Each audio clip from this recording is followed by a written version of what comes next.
If you're new here, let me quickly set the context before we start. On this channel, we look at horse racing through data, race structure, and risk, not tips or hype. Instead of jumping straight to who will win, we slow things down and first ask, which runners cannot win and why? You'll see an Excel sheet on screen during the stream. Think of this as the engine that runs the analysis here. It's a proprietary model we've developed to understand how a race is shaped, not just who looks good on a race card. By combining pressure, pace, distance, class, and competition, the engine helps us see where a race is stable and where forcing a pick would be risky. When the signals line up, we act. When they don't, the engine tells us to step back and explain the risk instead. You can use the timestamps below to follow the analysis race by race. Welcome to the Grandstand Gazette, data-driven horse racing analysis, educational use only. No betting advice. Full disclaimer in the description.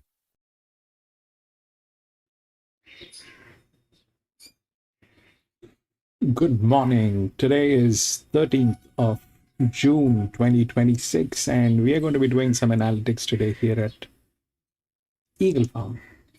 Eaglefarm is in Queensland and this is one of the most prominent tracks in Queensland after Doomben. I like Doomben more, but this is also a track which is very prominent and it's bigger than Doomben. And we've got about 9 races today here. Some of the Group 1 races, Group 2 races are here today. The Brisbane Cup is here today. And this is where we are going to be doing our analytics today. The ground rating is heavy. It's about heavy 9. And the last finishing mile is about 400 meters. So we'll see what we can do here today. Welcome to Grandstand, and we do horse racing analytics, and we do that in 2 steps. First, we try and identify the best horses through physics, mathematics, a little bit of understanding of horse racing. And once we have identified the best horses, that's when we take a look at the horses at the paddock when we get the live stream from the paddock or the gates. If we find that all the horses that we have chosen are looking good, we wait for the results to validate them. But if we find that there are better horses at the paddock or there are circumstantial changes, we often highlight those things. That's more or less what we do. So the first one is an open listed race. This is LR, 1600 meters. We'll take the market snapshot first.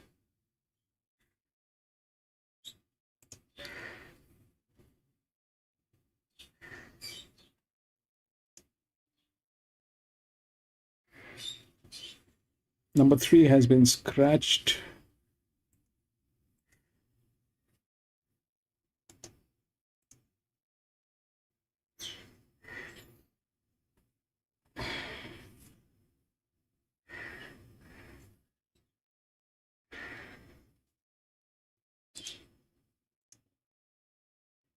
Two, 4, 1, and 5.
So about the two, okay.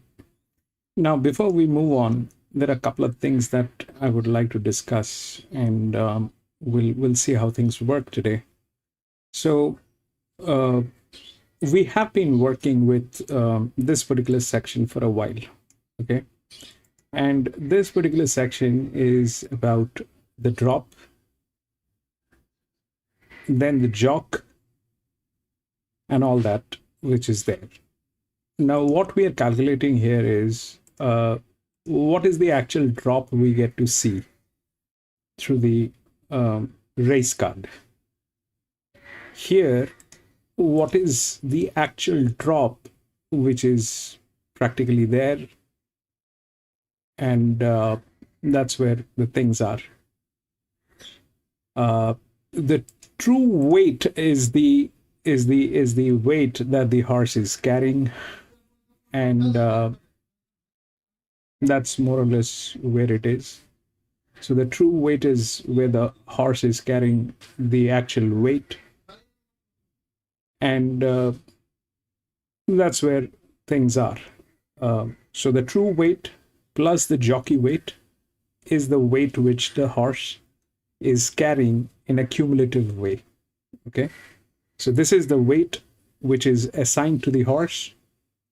This is the weight which is assigned to the jock, and this is what it is carrying, and through that we get the true drop here. Now, we have been working with this, and the results are more or less there,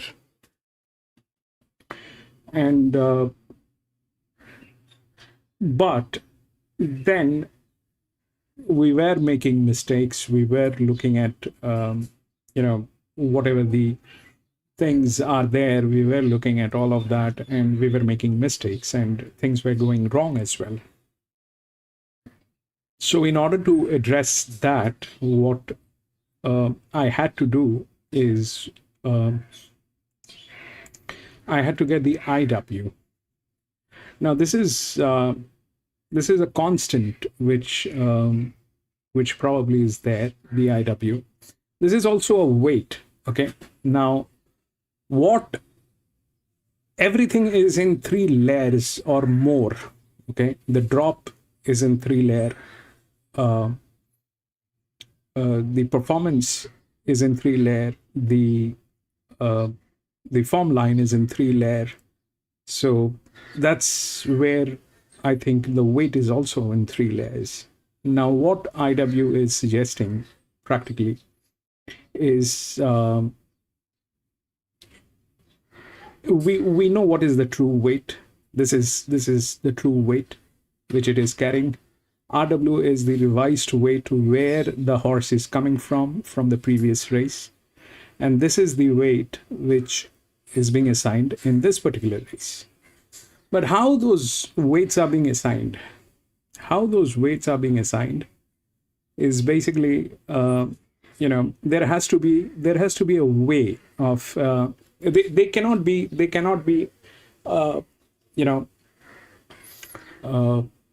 random. It cannot be random because there are thousands and thousands of horses in Australia and worldwide which are racing, and if there is a system, that system has to rely on something that is robust. It cannot rely on the form line. It cannot rely on what happened in the previous race. That is history. So there is some kind of a mechanism that works, and if that works, then there has to be a constant weight. What do I mean by constant weight? A constant weight is, think of it as the base benchmarking. Think of it as the base benchmarking. If the base benchmarking is like that, then what is the difference in this race is here. So that's 57. This negative actually shows that it is +1. So that becomes 58. And then it is Ladakh. And then from 54 negative, it becomes 56.5. So the thing is, we don't know how things are. Okay, honestly, nobody has a clue how the handicapping works. But if we look at the results, and when I look at the results, they always indicate one thing, that it is a very controlled situation. It's a very controlled situation. It is not random. Results are not random. They happen because of a reason, and we are trying to identify that reason. So now the 2 is the favorite. Now the 2 is 176. We can see is running on negative. It is running on negative. So now if we look at what is happening here, so that's 57, and the weight has been increased 58.5, but here it is showing 2.5. That means it is from this particular scene, it has gone 2.5 step up, plus the jock, that's 58 it is carrying, and the jock with jock, it is 59. So that's where the maths is. Okay, but it is showing negative. Why? Because it is the lowest revised weight. It is coming from the lowest weight. It's a good horse,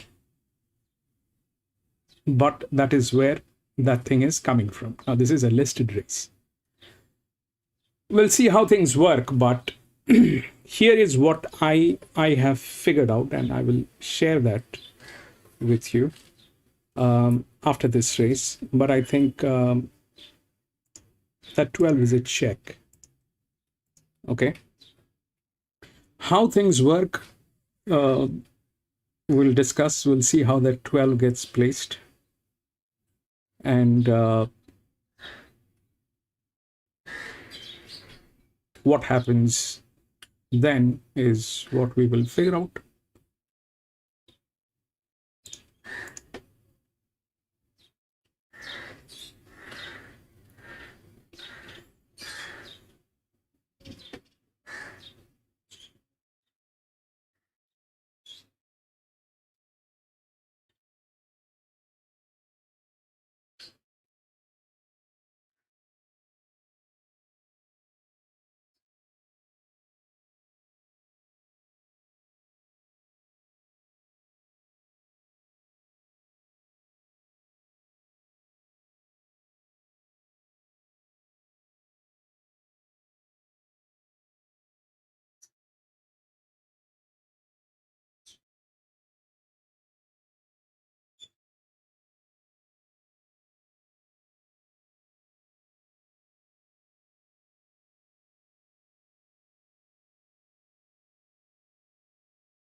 Jimmy, welcome back, Jimmy.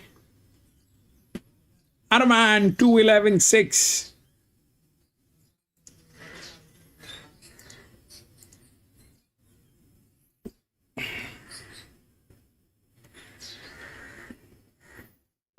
$11 is there, probably. This is becoming gate number 12. The 4 probably is gate number 12. But ideally, 4 probably is the second horse pool. Ideally, it is the second. Then probably it'll drop here. We'll see. The weight advantage is definitely going to kick in.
For War Eternal and Victoria Road to beat the fate.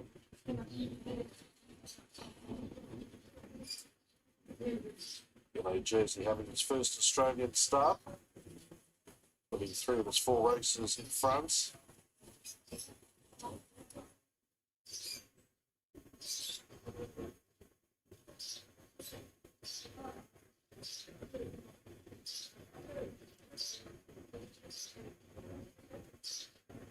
Been happening in the market, Luke, quite significantly too. This one, Yellow Jersey, was 245 this morning.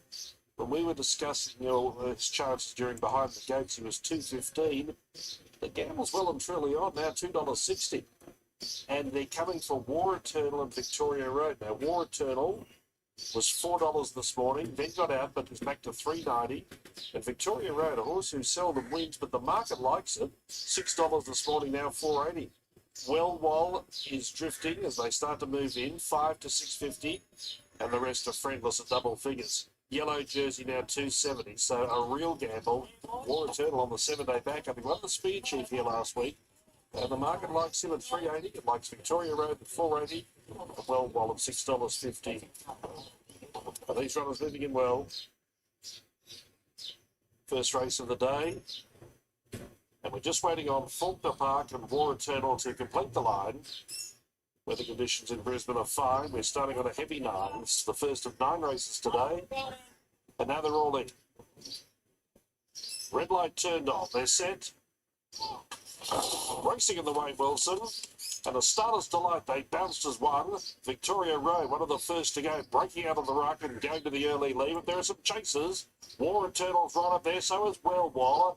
And this import is going to settle 4th, Yellow Jersey, followed then by Boys Night Out, moving about 6th on the rail, then Mahagoni, Viminelli, followed by Glass of Rosé, Faulkner Parker, Pasima. Pasima settles in last position. They've gone through the first 400 metres, and the pace setter is War Eternal. He's on the 7-day backup, and he slows down the tempo. Wall cruises up to be second, trailing by a neck. Victoria Road third, and Yellow Jersey, the easing favourite, parked 4th the rail, but essentially is getting the box seat run. 2 lengths to Boys Night Out, centre field, outside of Warby, lengths behind him. 2 lengths away then came Mahagoni, followed by Viminelli, Glass of Rosé, and 2 to Faulkner Parker, Pasima. They're the joint tail enders. 700 left to run, 10 lengths span them. Wallace worked his way to the front now. War Eternal, the jockey, happy to surrender and sit in second. 3 back on the inside now, Yellow Jersey's had a good run. Victoria Road, nice and handy, then Boys Night Out. Warby, Mahagoni, Glass of Rosé, well-made Viminelli, Pasima, about to try and commence a run at Faulkner Park, turned in last. They're homeward bound on the way, Wilson, by the 400 metres, and Wellwell on the inside and War Eternal on the outside are striding together, and here comes Yellow Jersey, coming up strongly on the outside, then Warby and Victoria Road. Yellow Jersey hit the lead. War Eternal trying to go with him. Then Well who's run his race. And Warming is running on. Yellow jersey in front. War Eternal won't give up. Stride for stride, head in head. War Eternal. 4 War Eternal. to Warren Yellow jersey out of the 6. prize. Warmy third. Well fourth. Then Boys Night Out. Glass of Rosé Viminelli. Followed by Faulkner Park, Victoria Road, Persiba. And last hope was Mahago. War Eternal. What a money spinner he's been for the Bjorn Baker stable during our Stradbroke season. He won the Burnborough on 10,000 Day. He won the Spear Chief last Saturday on Oaks Day. And he's made it 3 in a row. Yellow jersey went up to win, but then the fitness factor kicked in. And War Eternal climbed off the canvas to beat home Yellow jersey. Warby running his best race so far this campaign in third, and Well in fourth. 4, 2, 6 and 1. War Eternal, Rachel King for Bjorn Baker is first. 2 Yellow jersey marks. 4 2 6 and 1. 4 2 6 and 1.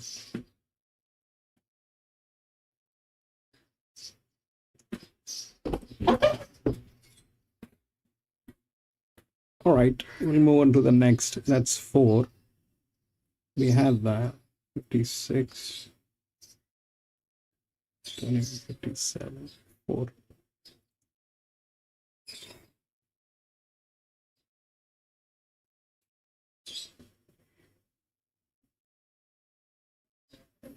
We'll go to the next.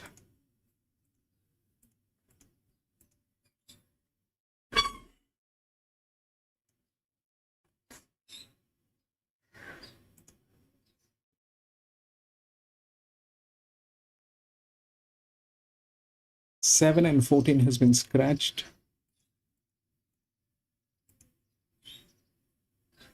14 is not there. 1 5 10 2.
Ideally,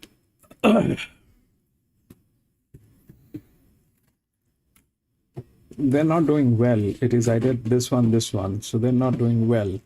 One is on the third line, which is okay. But the problem begins here where it gets into neutral. So that's a 55, 55. It's a 57 from the last race. And it is getting neutral. So that's that.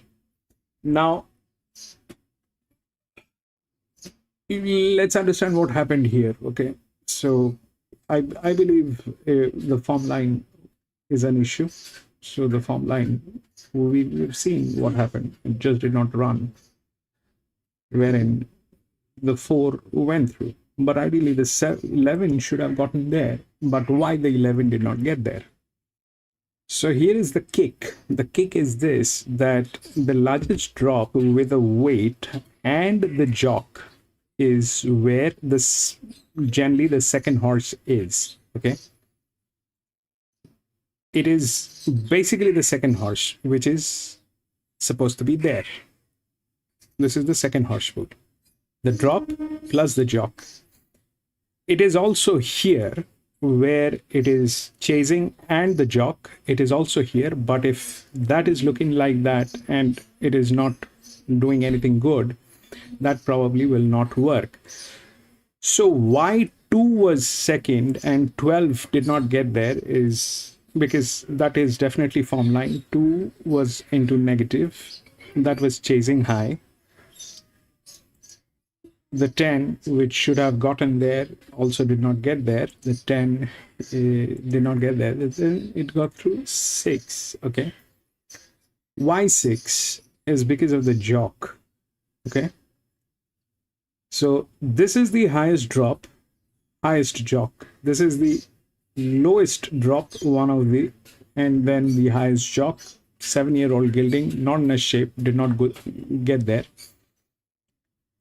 Ideally, the 12 should have gotten there, but because of the form line, it did not get there. So form line is kicking in, and this probably is the second horse pool. All right, 4 is the second.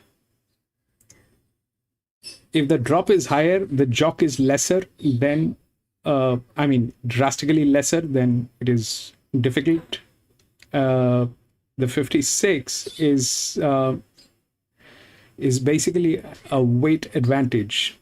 It is a weight advantage. This is also 56.5 running 56.5. This is also running 56.5. Where is the difference? The difference is you see that 59 and 59, both of them are 59, but here it is chasing. Here it is chasing. Here it is a drop. Okay. Now the drop shows 0.5, but here it shows 3.5. So that happened. The 2 was into the fact that it is like that. So now if we look at that, so with that mechanism, the 9 probably is in the second. Okay, the 9 is probably in the second, the one that they're talking about. What is the 1? The 1 is good, but it is a drop. And if it is a drop, then without the jockey support, it is exactly the same thing as 11. Okay, if it is a drop, then it is like the 11. So the 1 is a drop. It doesn't have the jockey support, but it is the lowest drop. Okay, so now what might happen here and how things might work? So ideally it is the 5 which should be winning, but the 5 is not doing well, plus it is going negative. It is the lowest drop with a jock, so that cannot win from gate number 16. That's a very difficult thing to win. 1 will probably get there, but winning, I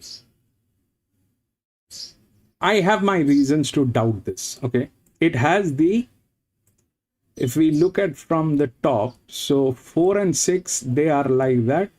Okay, then comes the 1 which is in the body weight section.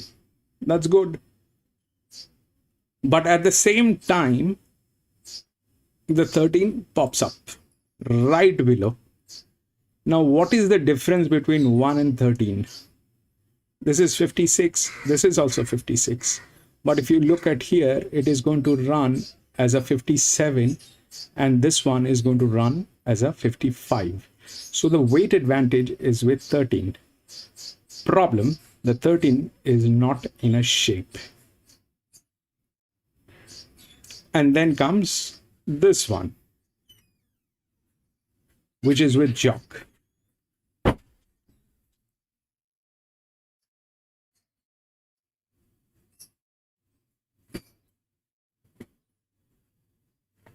The 9 is also losing the form line, and it is here we're losing form line. This is wide, and 2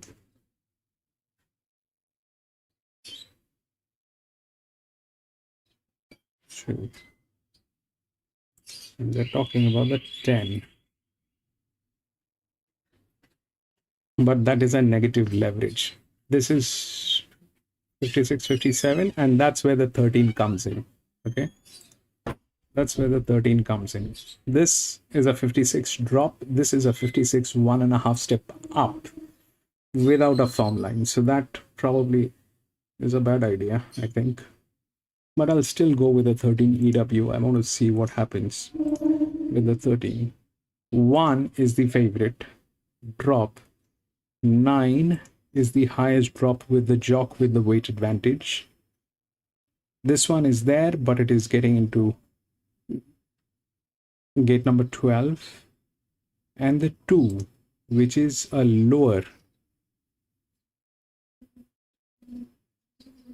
drop but negative. Let's see how things work. I don't like the entire thing what is happening here. The one, all of them are going to be running neutral. The good ones are all running neutral. So this one is a 1 step drop running neutral. This one, which is the 4, okay, is in a very bad state. Getting into negative is a 57. Ideally that's the 1, but the 4 is in a very bad state. Then it is all here, 56. They have the 10, which is 0.5, which is also possible. Why? Because this one is not in a shape, but it is getting into a negative leverage. So that's probably not happening.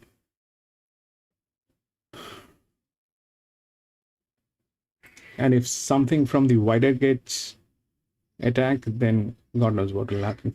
We'll see. The 13 is my pick. We'll see how that works. It doesn't have the form line. So ideally, what I was trying to show is this one, that Randwick, we checked Randwick on the other day. So if you look at what happened at Randwick, so this was the first race where we were racing. So the 7 won from gate number 13, exactly the same mechanism, right? Highest. Then why the 2 did not get there? Because 56, 56, here it adds up 1 and it becomes 57.5, wherein they are both 56.5. This was coming from a higher one, and it is less. In that respect, I took the 12. It did not have the form line. So did this one. It also did not have the form line, but it won, and the 12 didn't. Here, what happened, if you look at what happened on the second race here, is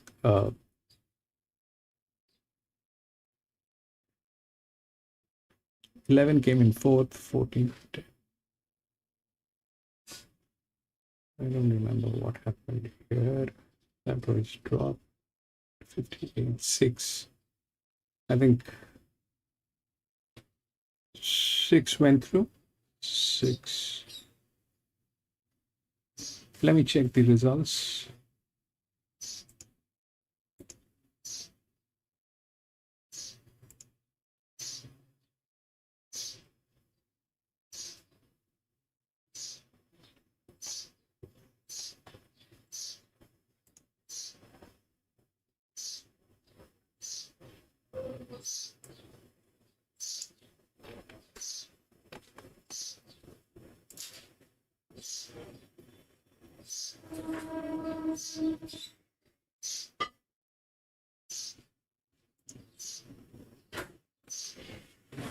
Six, 9. 6, 9, 7, 11. Okay. So the 6 won. Why? 58. 58. It won. 6. Okay. Did not have the form line. 6, then the 9. Okay. Here what happened? The 14 actually won. The 14 actually won. That was a bummer. There is no, I don't, I mean, because of the jock, if you look at highest drop and highest jock, okay, that's the key. The highest drop, highest jock. Then all moves on, but that's more or less 3 or 4 races that I've tested here on Randwick, and then I tried this on Flemington as well. So the 12 is for that particular reason that I took, which was exactly the same thing, but it did not win. Happened. Here, the 1 is the favorite, which is a drop. This 9 probably is in the second position. That's the highest drop, highest jock. That probably is in the second horse position. And ideally here, these two. Now, this is a 56, this is a 57. So ideally, 13 should win, but it doesn't have the formula. We'll see how those things are happening, and we'll try to refine. That's all that we can do.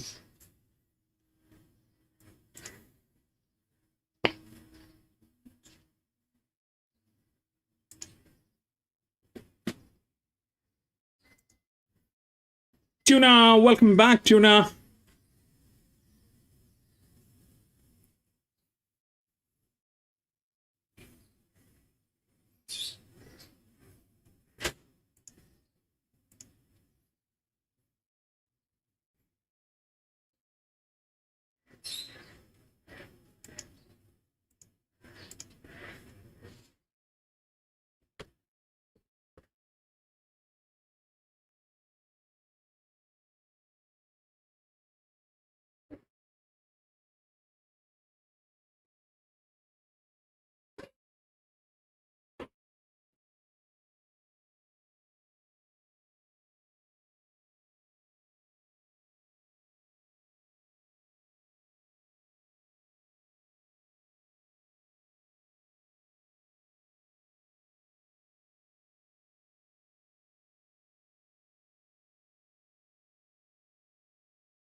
1-10-4.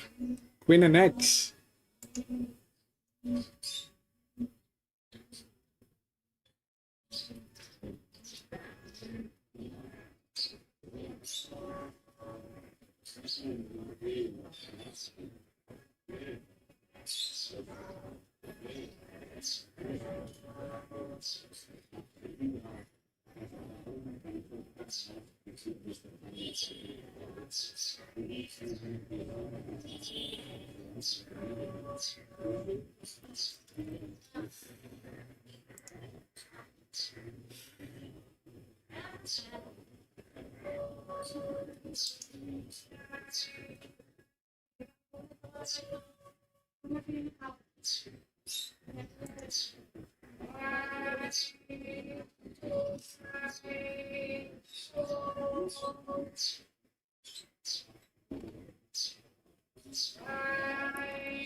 Chris and Corey Munce.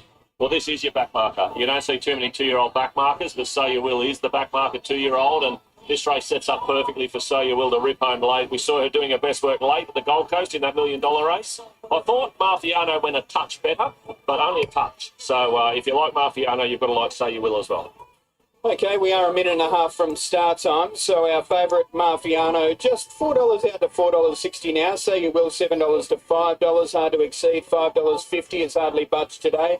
Half price out to $9 now. Lady Catalina $10 out from $9.50. And then we're talking $13 or more the rest, with no significant firmers bar Harmonova for Waterhouse Spot and Tim Clark. $23 the open first thing today. Bottomed out at $14, now $15. Yeah, blinkers go on there, so a key gear change which can really produce a couple of lengths improvement, which is what Palmova needs. So not surprised the market's gone that way at odds.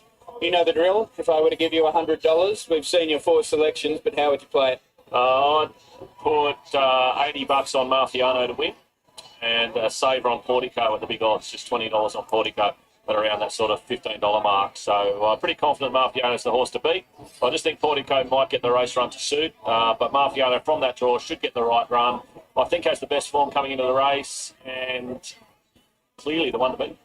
Having had a chat to Tony Gollan yesterday, we were at an event together. He was a guest speaker, spoke really well, and gave a good push for a couple of his runners later on, which we'll touch on. But he did suggest that late in the day, maybe from race 3 and 4 onwards, he suspects even the leaders are likely to sit 3-4 horses off the fence.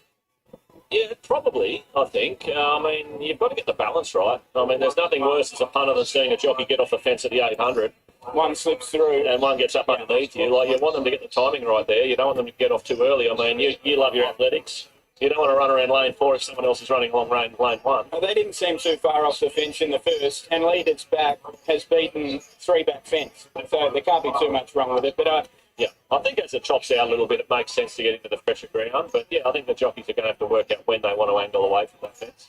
my favourite on the honour roll for the listed Oxlade Stakes, Granny Red Shoes for Toby Edmonds and Jeff Lloyd back in 2018. Who else you got on that list? I like Granny. Who else is there? No. Well, That's it. last year it was Brave Design and Danny O'Brien, Jordan Childs. They beat Misty Star and Royal Chic. That wasn't a winning day. Well, unless you back them there, they're never going to be popular. But Granny she was good. Yeah, she was good to me. The 2026 edition, not too far from a start. We might head to David Fowler. We are a minute past start time here. $5 the field now, so good news with Marfiano. They're just giving you a better price. Yeah, better price. I mean, it is an even sort of betting race, but I've concentrated on those settling off speed. I think this will be a high pressure 1200, and the back market's making them late.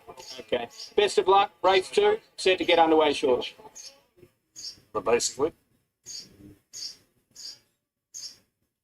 So they're the top pair in betting, Marfiano and Say You Will. And the loading is beginning now as Lady Catalina goes to the inside gate. The feature of this race is it's a field of 14, and there's many that have got good speed from what we've seen of their fairly brief CVs. They like to get out and run. So the tempo is going to be good here, and that could suit a horse coming from back in the field. Maybe that's why the market is reacting to Marfiano and Say You Will. They're both solid in the betting. Both can find the line well. Now our price goes in, one of those speed runners we were talking about. Bodine has arrived from Central Queensland, trained by Chris Hansen, and of course Chris originally put the polish on She's a Alibi. Chris Widely riding Bodine. Lady Catalina's positioned and ready to go. Remember all coming up, Say You Will. Then you have the 2 starts. Both have been good at the Gold Coast over the 1,000 metres. She was scheduled to run here in the McLaughlin during the summer and was a late scratching. This is her 3rd race start today, but she is a little reluctant about going up. Craig Williams riding, like many of our leading jockeys here in Australia, centering on Eaglefarm today. And So You Will goes to her position. Warrego River, Run Like a Girl, both coming up. So slowly but surely, this line taking good shape. Invincible Chase has only had the 1 start, was heavily backed and ran really well, just ran into one a little better on the day. Portico comes up in the Godolphin Blue. Yulong colours. Being seen here with Palm and Over, being ridden by Tim Clark. Let's see if there's any change to that market. Marfiano, $5. A 5 now in front of its price. And Say You Will, $5. So they're co-favourites. Our price has been a good mover. Into 7, just ahead of him, hard to exceed at $6.50. Pearl of Dubai goes in. 2 runners to move up now. Hard to exceed for Nash Rawiller and Cool Gent, one of the locals. Hard to exceed, has never been beaten. He won his only race start. I don't think he's ever been headed in a barrier trial. Cool Gent goes up. Had a sneaky race the other day at a midweek race, Cool Gent. Last one up, hard to exceed. 14 to run here at the 1,200 metre start. This race presented by Ticketmaster, the listed Oxlade Stakes. And there's the red light. Ready to break. Started with the button.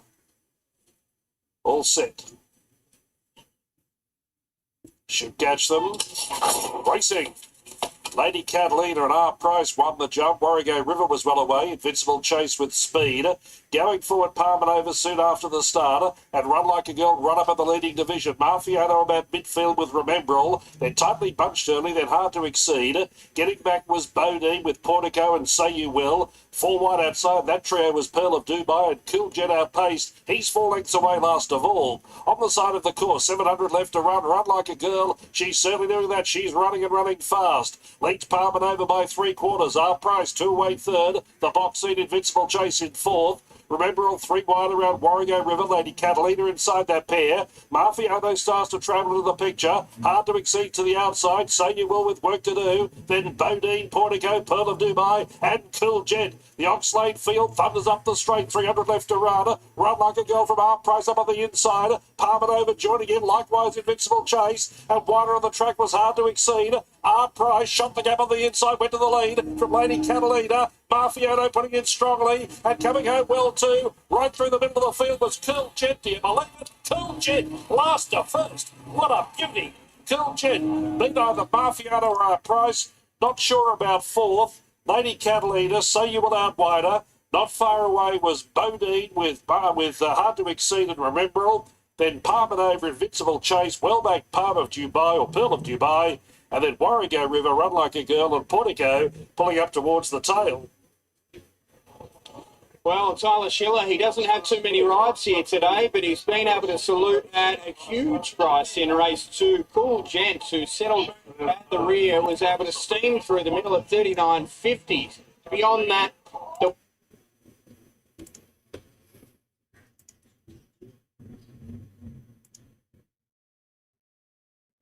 6, 1, 2 and 10.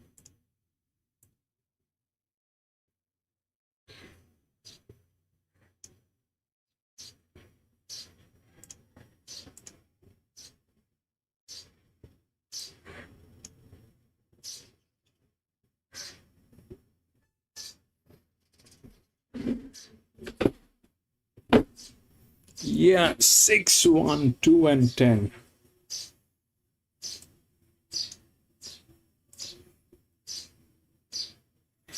Yeah, you got the copy. 6, 1, 2.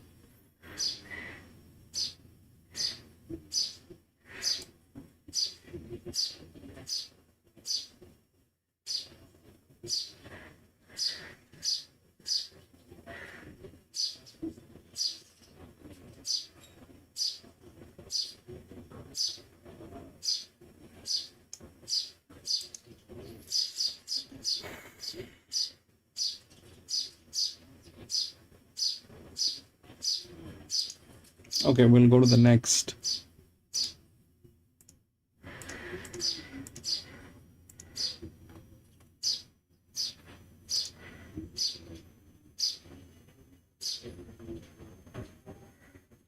Three and 9 has been scratched.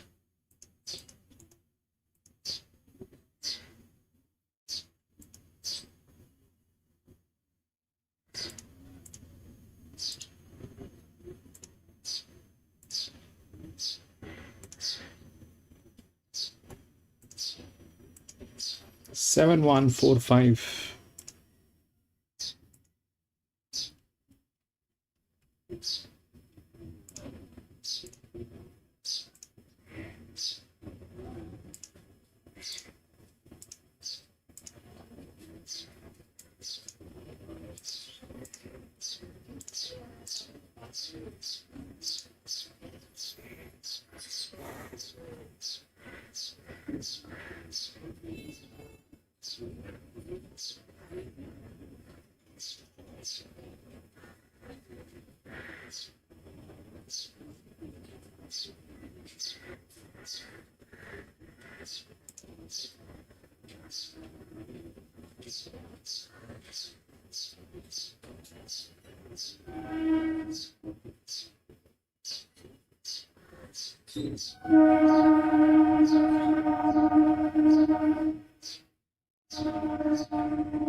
It's a 3200 meter. Okay, it's a Group 2 3200 meter. That 4-year-old mare is going to carry the lowest weight. That 4-year-old mare is going to carry the lowest weight of 50 kilograms.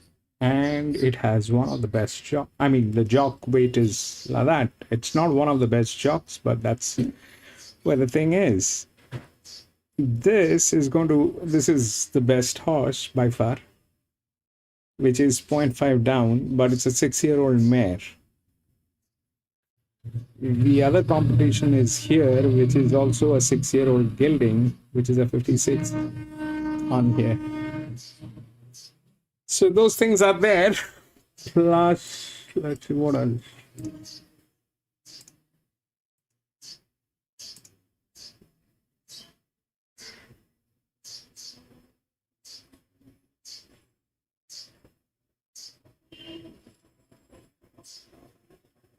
That will not happen.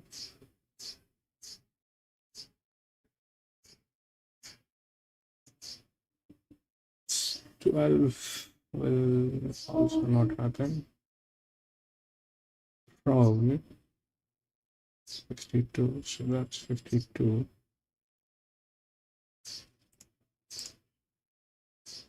7.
I know, but it's very difficult to beat that 7. That's for sure. It's very difficult to beat that 7. It's a 3,200-meter Group 2. This is a challenger. 50 kilograms on that horse. With one of the heaviest body weight. So here is the thing. So it has the heaviest body weight. This thing is a very heavy horse, and it is carrying the lowest weight.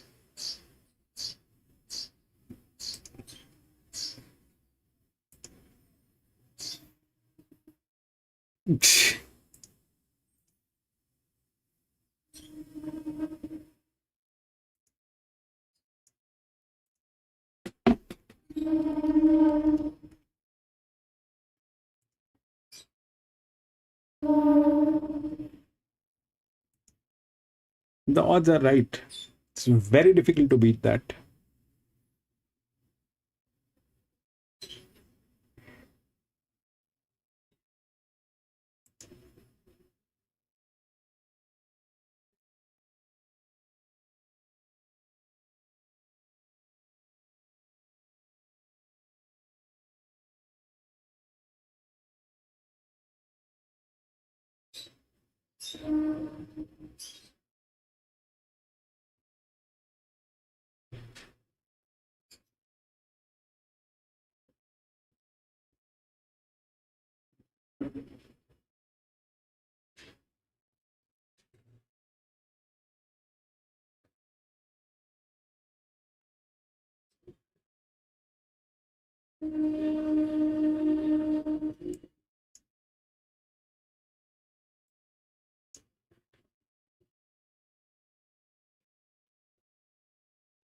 They're both drops.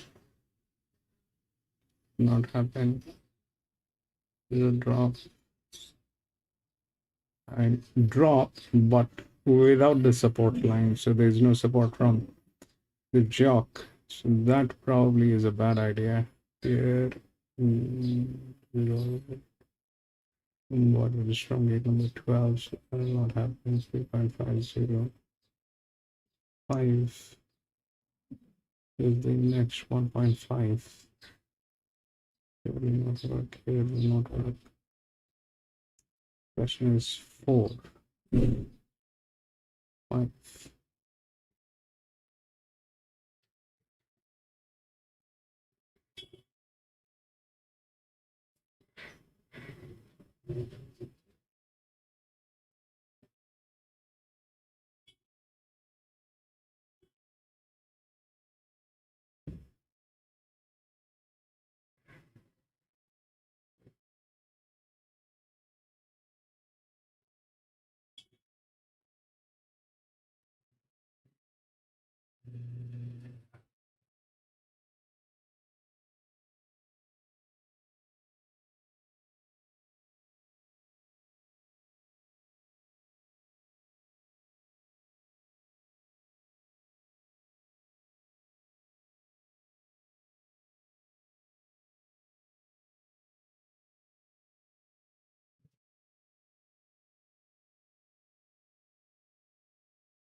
Let's see how that works.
Dows, welcome back, Dows.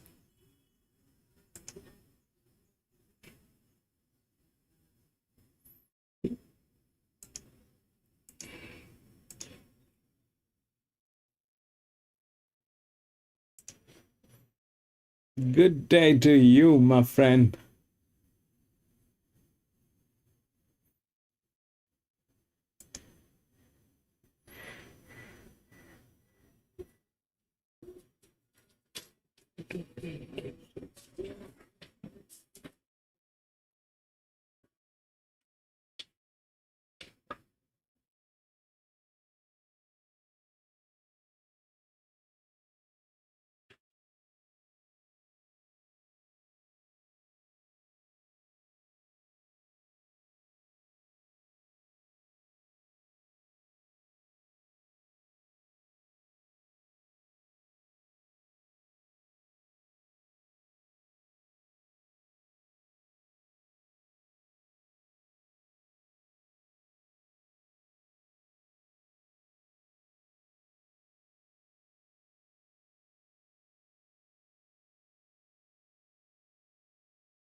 Jenny.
Was a tough winner over the 2400 last start, carrying 57 kilos. Now, she goes up 2 kilos today out of the 3200, and the stable have taken the blinkers off, which is an interesting gear change, just to help her settle and run out a really strong 3200. So this combination has won 3 of the past 7 Brisbane Cups. They won with Sedanza 2018, Knights Order 2021, and Campbelldino 2025, Tim Clark Waterhouse spot. So there you go. He's on LL Kent. They've also got Bella Montagna that we'll touch on in a tick. But the 4 new look, Buston and Young, Karen McAvoy, who I think we all know has the best hands in the business at this trip. He's a gun at 3,200 metre races, that's for sure, and he's staying a fair with all his experience around the world. The good thing for this horse today, if you're a fan of New Look, is the fact we got that grade. He's a genuine wet tracker. He's never done anything on top of the ground, so you can be a little bit forgiving for his 7th behind Alcalance when they last clashed. And go back to his heavy track form. He's never missed a top 3 finish when he's in the heavy. That was probably my query with Highland Bling. Now, without a race on heavy, it's probably unfair to discount, but the best runs have been on top of the ground. Yeah, it's the exact opposite with him. I sort of had him thereabouts if we're on a drying track, but in the heavy range, I couldn't have him. He's running the Sydney Cup, was exceptionally strong, went third there behind the changing of the guard, but that was on a good track, and he just didn't do enough the other day. He got beaten 11 lengths in the lead race. Okay, and Bella Montagna is the other of those Waterhouse spot train runners. Now, I mentioned the 3-1 with Tim Clark. Gay also won one back in 2011 with Tullamore, with Chris Muntz in the saddle. So she's looking for her 5th and 4th in partnership with Adrian. You're pretty keen on this one? No, it looks perfect for her. Only time she got on a heavy track, she absolutely ploughed through it. She chased Alcalance home when they clashed here 2 weeks ago and meets him 3 kilos better, which mightn't mean much. You've got a big, powerful horse carrying 3 kilos against his rival from last time, but put that over 3,200, and it really does start to come into play when the margin was only a neck. And most analysts out there would say 3 kilos more than make up for a neck. I mean, it should make up theoretically for a couple of lengths. So you'd have to think if she can run the trip, she'll win. Okay, $2 out there, $2.40. Bella Montagna, $2. That was very briefly this morning. It's been around that sort of $2.15, $2.20 mark most of it. Hello Pants out a point late. Harlem Bling, $7.50 to $7. And the Rosso, $8 and New Look, $9.50 to $11 more. The remainder, there has been a firm for Hutchins. I know you had a track weary with that horse, but $34 first bet, $26 into $11, now $12. A horse that has just been screaming for the 3,200. Yeah, it did go round in the Sydney Cup Hutchins and big odds and got beat 12 lengths, and we've got a bit of Sydney Cup form in for us today, so he's really going to have to turn it around, and I'm not convinced he's a wet tracker. Okay, if you had your 100, Straight on Bella Montagna to win. love it. So 400 grand about to go on the line. First run back in 1866, just 5 years after the first Melbourne Cup, the first Brisbane Cup. It was a Group 1 from 79 to 2007 and a Group 2 since. Feud famously won this en route to a Melbourne Cup success in 2008. And how about Paul Reckless in 1977? Won the Sydney Cup, Adelaide Cup, Brisbane Cup, and then a bridesmaid in the Melbourne Cup. What a feat that would have been. Let's get to our caller, David Fowler, 3,200 about to go. Here in Queensland, there's the light. Started with the button. They're ready to embark on their 2-mile journey. They're off and racing now. And the favourite was actually the first to leave the gates, Bella Montagna off the inside. Who's coming, calling in the early part, looking for the lead. The right way's going up there, a local roughie. Harlem Bling not far away with Edna Rosso, and Bozo's right off the track but surging forward, and Alal cancel that bunch as well, so they need to sort themselves out. Hutchins just eased out of that leading division. Then came New Look Zibulon and the Victorian Wheelstone. Wheelstone settles in last position. They head down the side of the course now with 2,700 metres left to run. There's a long way to go, and the right way takes it up and leads from Bozo, who came across to be second. Edna Rosso is lobbed in third, and Bella Montagna, the favourite, lands a great spot in the early stages. She's fourth on the rail, basically in the box seat, and her stablemate Adele Kent right behind her in fifth as they start to march down the home straight.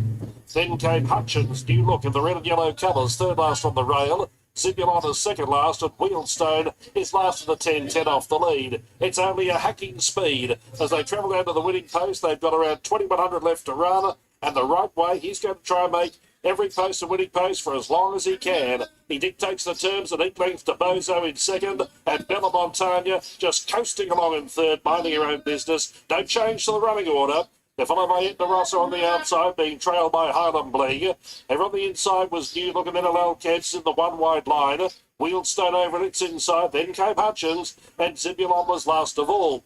They work their way up the side. They go by the 1,800 metres, about to head towards the long Eaglefarm back straight, and the right way's in front. And he's been there right from the get-go. Shows out from Bozo in second and Bella Montagna in third. Still a fair way to go. They're at the halfway mark, but she's been given every chance by Rachel King, enjoying the sweetest of runs. 1 length away in fourth, Edna Rosso, 1 to New Look, 3/4 to Highland Bling. A length and a half to Alal Kents, who might have lost a length or two in that call. Then Wheelstone, Hutchins and Zibulon is going to have to come from last to win.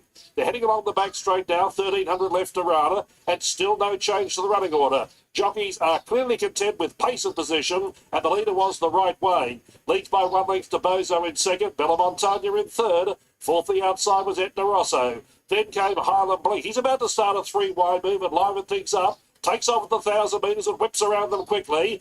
Now the race starts to change complexion. Alal Kents moves up to be midfield proper. Over on the inside was New Look, and then came Hutchins. Wheelstone and Zibulon has been last throughout. Short of 800 left around Highland Bling. Thompson took matters into his own hands and now takes control of the tempo. The right way is pushed along. Edna Rosso starts to surge into the picture. Then Bella Montagna still sitting pretty. Bozo may have run its race. Alal Kent running on strongly, going up towards the leaders. A few starting to put themselves in the race now. Hutchins as well. Then came New Look. A long way back was Zibulon, and Wheelstone was last. In the home straight with the big weight, Tim Clark took Alal Kents to the lead, and Alal Kents shot away.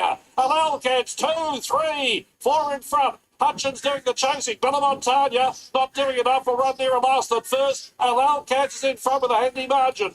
New Look, Zibulon and Hutchins trying out for second, third and fourth, but this is Gage's 5th Brisbane Cup. Adrian's 4th. Tim Clark's Jimmy! Brisbane Cup. Alal Kents, 112. she bolted it. Beat Zibulon, Hutchins, New Look, and then they came in at weary intervals. Bella Montagna every chance. Edna Rosso, Wheelstone, Highland Bling the right way. Yeah, fantastic call. Forget the weight. LL Cancer's just proven way too good for them there. $4.50 and $1.80. Tim Clark was able to settle sort of 3 pairs back, launch a run whenever he wanted. Zipilon's run a bottler that's well there at $4.60. Hutchins was pretty flat-footed, but has stayed on into third. 1-12-11. Favourite, disappointing, having been sort of a... Let's go. 1-12-11-4.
One 12-11-4. The one went through, actually.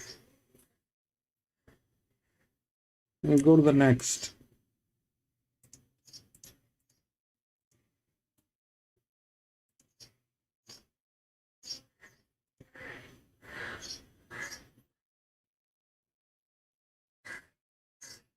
One 3-15 all scratched.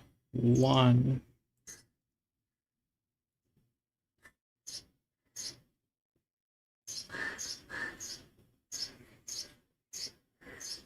$3.15 scratched. 10-11-13.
Again, it's the same thing. The 11 should win.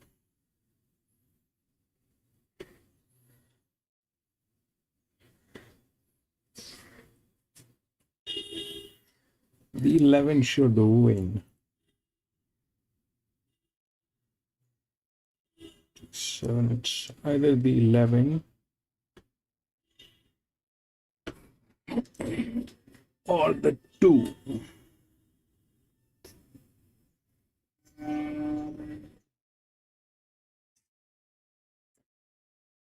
Ten probably is the second.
Which 2 with the weight drop this is chasing 55, 56 to 57 will go through to 10.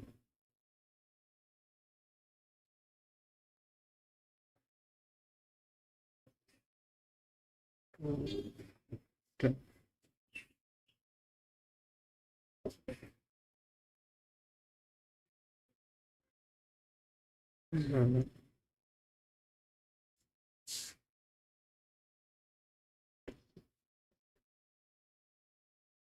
One.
To 10.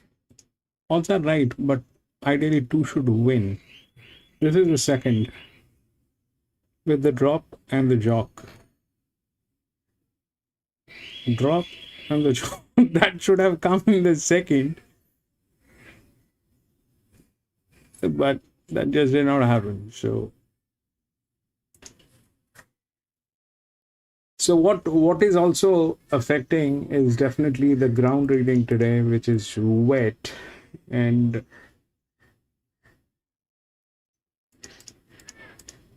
that is something that is affecting. 10 probably is the second. That's the drop. This is the 57. This is the 57, which is the 9. What is 2 step down? Can get through, maybe, but not winning. Doesn't have the jock support. The jock support is here on a lower drop of 53. That is the advantage on the weight on the filly. So the question is here, if we look at that, that is 2, then it is staying same with the form line. This one doesn't have the form line. 11 is on a lower line, so 11 is probably going to replace 13.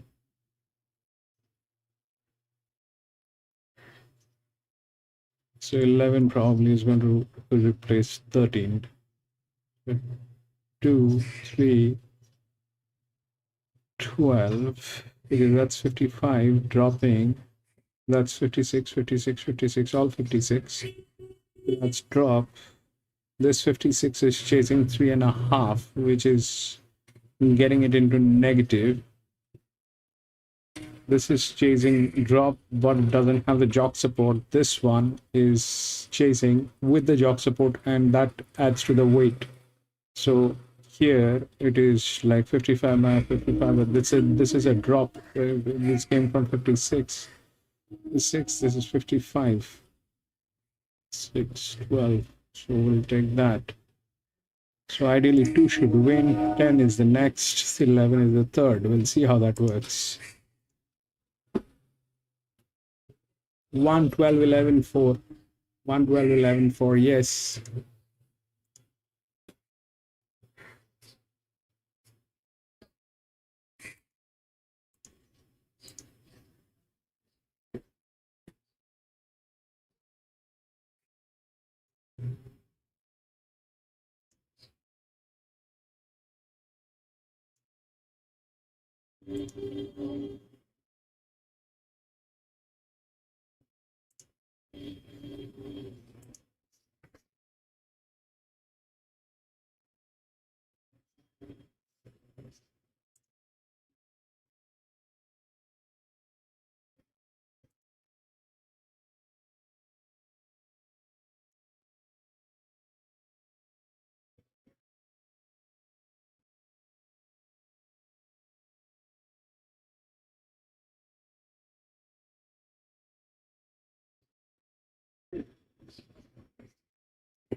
But for a 1600 meter, that's a very wide gate. That's the problem.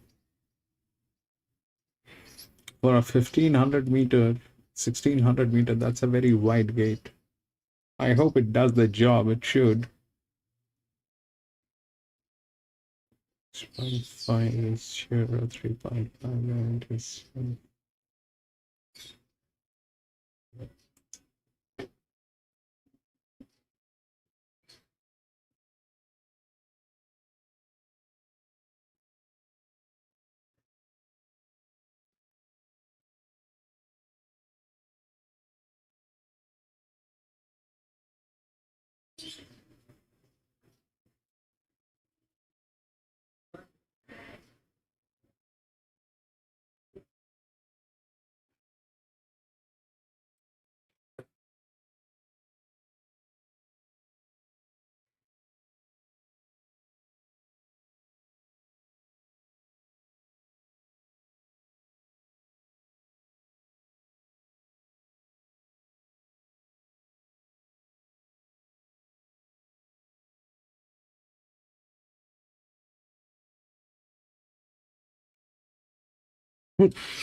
this gate is very wide.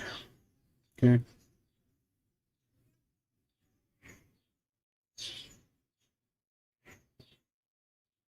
Maybe that's the thing, but the gate is very wide now.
I've seen it, and it's an absolute cracker. Davo, you're enjoying tab time today out and about at the King's Head Tavern in South Hurstville. Yeah, I am, Marto, and plenty of punters just behind me, the other side of the camera here, enjoying the festivities and the racing and the live sport here on. There's a big venue, so if you're in the area, make sure you jump out, get involved in tab time this afternoon. Good to hear it's at Eaglefarm today on that big Group 1 day. Doesn't get bigger than the Stradbroke Day, so looking forward to that special later today. Of course, you've got to be in venue, so get down to your local wherever you are around Australia. Get involved in tab time. Tab time special will drop a little bit later on this afternoon here on Sky Racing 1. Well, we're up to race number 4 on Stradbroke Day. The second of the group races is the Sky Racing Gunsing Classic as we head to Ben Way, Paul Joyce. Thank you very much, Marto. Yeah, we've got 60s out of this, called Avenchi's out of this, Power Reefs as well. I thought when 60s didn't get a run, we might see 60s go around in this instead. I was shocked. Is that your thinking? Well, I did the scratchings from top to bottom, as you do. And when I saw 60s out of this race, I just assumed they'd scratch Fangirl to give They got a run. And then straight 60s was out as well. So I was surprised. Yeah, so it's a bit of a head scratch, but that's okay. So we're left with a changing market here, a shifting market. There has been some interest this morning in Skyhook, but as we run an eye over a few of them, that's where we'll start. Yeah, definitely. Skyhook on a dry track would have started favourite for sure. Has also won on a wet track though. So no, not coming on to the heavy today. Probably the mile is the big query. I know they were sort of setting this horse for the Stradbroke as well. There was an emergency there and didn't manage to get a run. So they've now had to stretch into the mile rather than the 14. And I think that's the only query. Probably that last 100 metres. We'll have a look at Cellarmaster now, and I think it's worth pointing out, while the sun is still out, a shower has just hit, and we are already on a heavy track. So our chances of an upgrade or improvement might disappear in the next 5 minutes. We'll keep an eye on that. But how do you consider the chances third up with Cellarmaster? Yeah, Cellarmaster's one you could probably look at coming up with that Sydney form. Once again, the heavy track, a little bit of a query. He was sort of okay on the heavy last start at Rose Hill, but I don't know whether it's set weights. You could see him beating a couple of the shorties. What about within the law? So Horse 10, Bjorn Baker, Tommy Berry, drawn nicely. Ideally, where do they settle? As close as they can while being comfortable. Obviously, she got a long way back in the Fred Best due to the wide gate. She ripped through the line there. That was 1,400, so the extra furlong, you'd have to think suits her more than Skyhook, and she was eating up the ground on Skyhook there late. In fact, was certainly going to go past Skyhook in another couple of bounds. So unless she doesn't handle it heavy, she should just be. And that last horse we're having a look at is Tupacara. I think it would give the stable ridiculous satisfaction to see Tupacara salute, given they've always had a really high expectation of this horse. The placings got immensely frustrating for this daughter of trapeze artist, but I just have a feeling Ideally, 11 should win. the pennies kind of dropped. Yeah, I agree. I mean, her run Jimmy. in the Queensland Guineas behind Brave Monarch, Ideally- that back next start written all over it. Ideally, The only thing is we 11 weren't thinking should we'd have to wait nearly win. 6 weeks for that next start. So And she, a bad gate. she obviously hasn't had the ideal lead up But into this, but if they can get her here at her best and the wind it's has not gone going on for the wrong first with time and she likes a wet track, like I've got her marked as the the best stuff roughie. that I And to have be fair, I tried think so she's the only far. roughie that could win the race. Probably you the guys won't be ground. able to see this, but something quite comical has happened in that we're right on Comical. the edge of an umbrella. Someone's just stepped. So far, I've tried that. Ideally, that is the win. Okay, that is the win. Ideally, 11 is the one which wins, but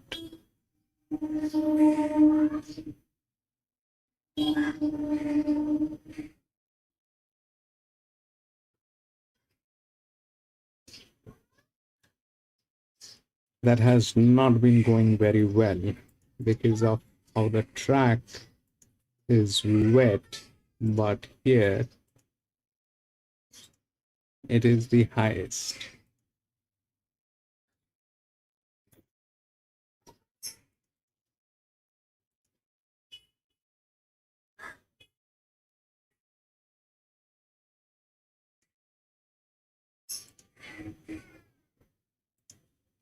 So you're right on the 11, Jimmy.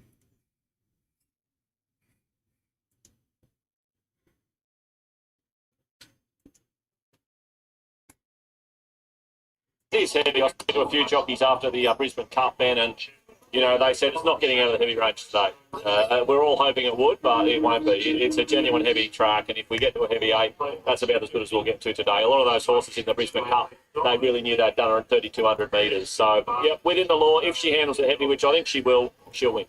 You know what? We've seen horses from up on speed and up and in who've kicked clear and run really well. We've seen horses up the middle, one from 2 lengths tailed off last, steaming through the middle, and then Hal Cance was 4-5 deep at the point of the turn and has kicked clear. That's a beautifully balanced track, exactly what we hope to see. Yeah, it's heavy, but you know what? It's also midwinter.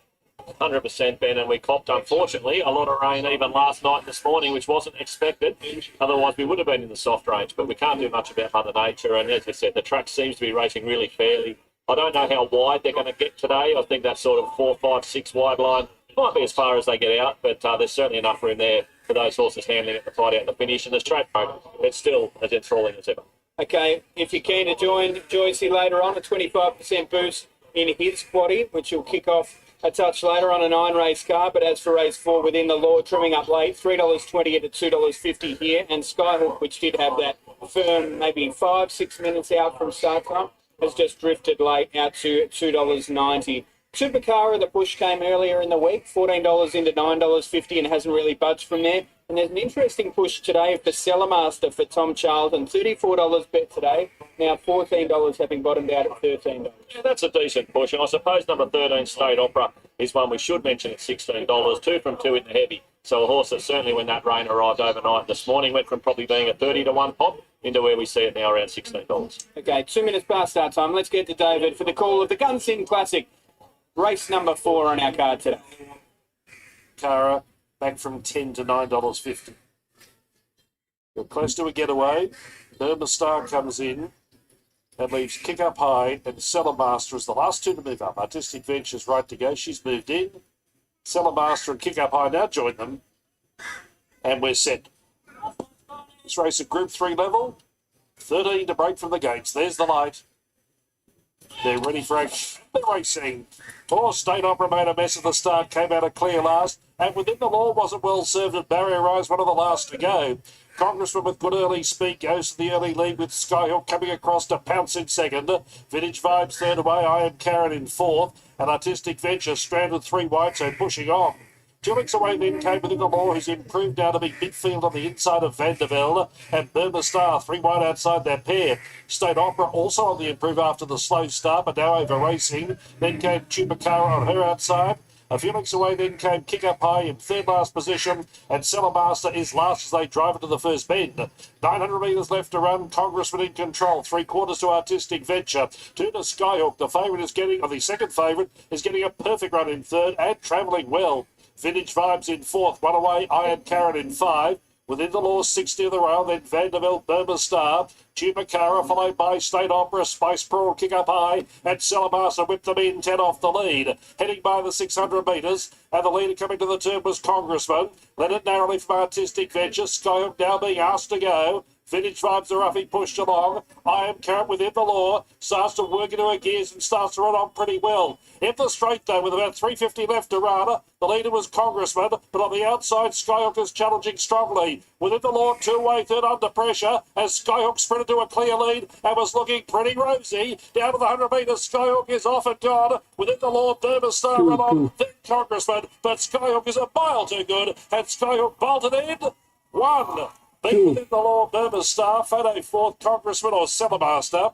Then came State Opera, Vandervelde, I Am Karen, followed by Artistic Venture, Chupacabra, Spice Pearl, Kick Up High. It didn't work. Last over the line. I had to do, I removed it. On that man, Kieran McAvoy, winning with Skyhook, 5th up this preparation, 2nd win of the preparation, had a beautiful run in transit and put them away with a couple of hundred to go.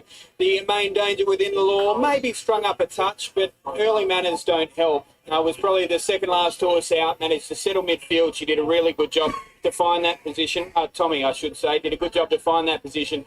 But ultimately, the race was over before they really launched their run. The only query was a mile. Not only did he run it right out. And we'll never know now. I imagine he did get into a Stradbroke in that sort of form.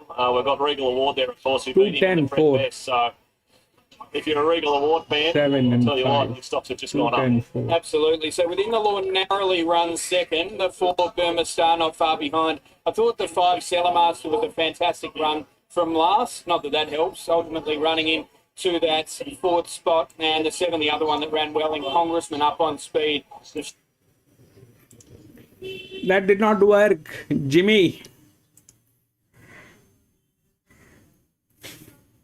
It's not working for some reason. It is not working here. There's the 56. The 57 was the 1. Then the drop with the jock. 210. And then 4, which was here. The lower drop. 210. This one with the jock. And then this one was with the weight. 56, 7. So this is where it was 2, 10, 4, and 7. I think that is what we 2, 10, 4, and 7. 2, 10, 2, 10, 4, and the 7, which is the other one, 57. Okay. 2, 10, 4, and 7. The 2, because of the form line, the 7 did not have the form line, but it was the other one. 2, 10, 4, and 7.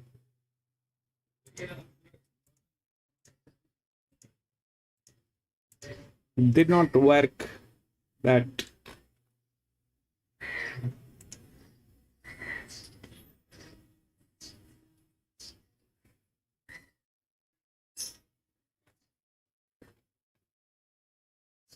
Nine, 10, 11, 12, 9, 10, 11, 12, 13, 15, 16, 13, 15, 16, all scratched. 4, 18, 1, and 6.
Eighteen is the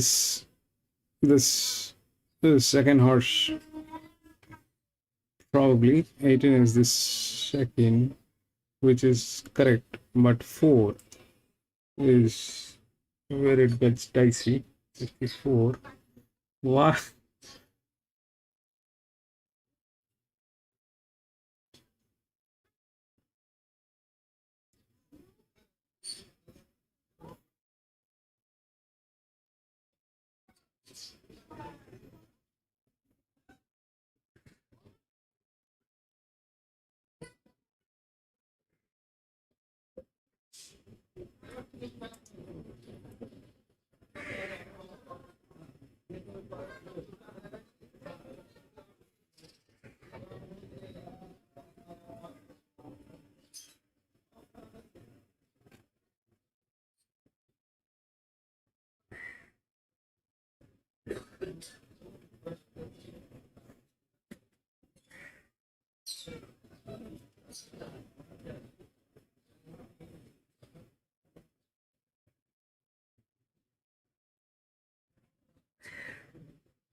The second.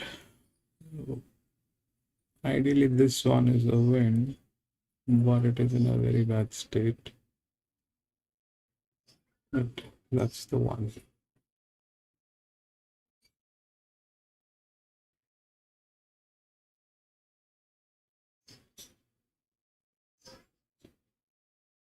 In that case, what happened? 56 prime, no drop, 56, 56. If I can find two.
Eight probably is the 18 probably is the second horse, but here is the catch on 14.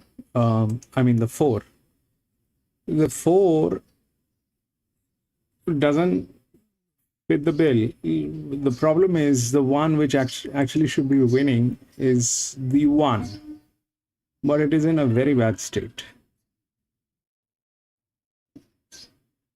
and after that it is this, and then this. So this one as a 56 is the lower drop. Here it is showing this is a larger one, and then it increases whatever that happens. But 18 probably with the drop and the jock is the second. That probably is the second. The question is whether one can deliver with that kind of a form line, which is difficult to assess. And I have been going wrong today. I had the 2, but I then switched to 11. For what joy, I don't know. But here it is either this, the one which is on the top. So this is the one. That should ideally win, but that's in a very bad state. The next one in line is this one. Has a jog support. This is a higher one, which probably is the second in line. So 18 is second. Now, where else it can go?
Thirteen probably is on the third line. Yeah, that's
let's see.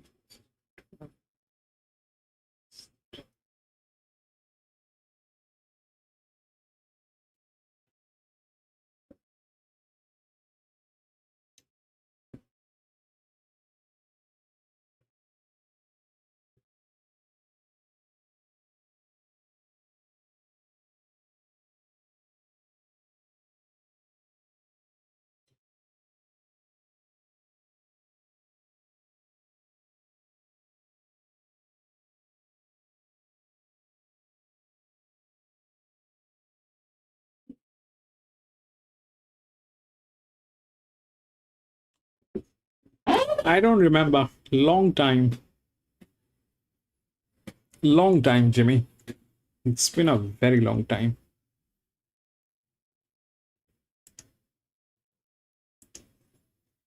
But that doesn't, that's irrelevant because, my mistakes are my mistakes. So those are my mistakes. Can't do anything about it. And it's a heavy 9 today. So the ground is reacting. That's the other thing. And improvising on this is very difficult. I don't know how to improvise on this. I have data. I cannot improvise on data. So ideally, this was the right one. This is the one, and this is the one with the second horse pool. Okay, so that exactly played how it is, and then the 4 also got there, which is there, but why the 11 failed is a circumstantial thing that I think we are missing. It basically, the difference is this, that today we are on a Saturday ground, and the Saturday ground is heavy. So that probably is a thing. I'm not going to make any changes to this any further as of now. We will see at least 2-3 tracks on how this thing works, because the 11 should have won. Why the 11 failed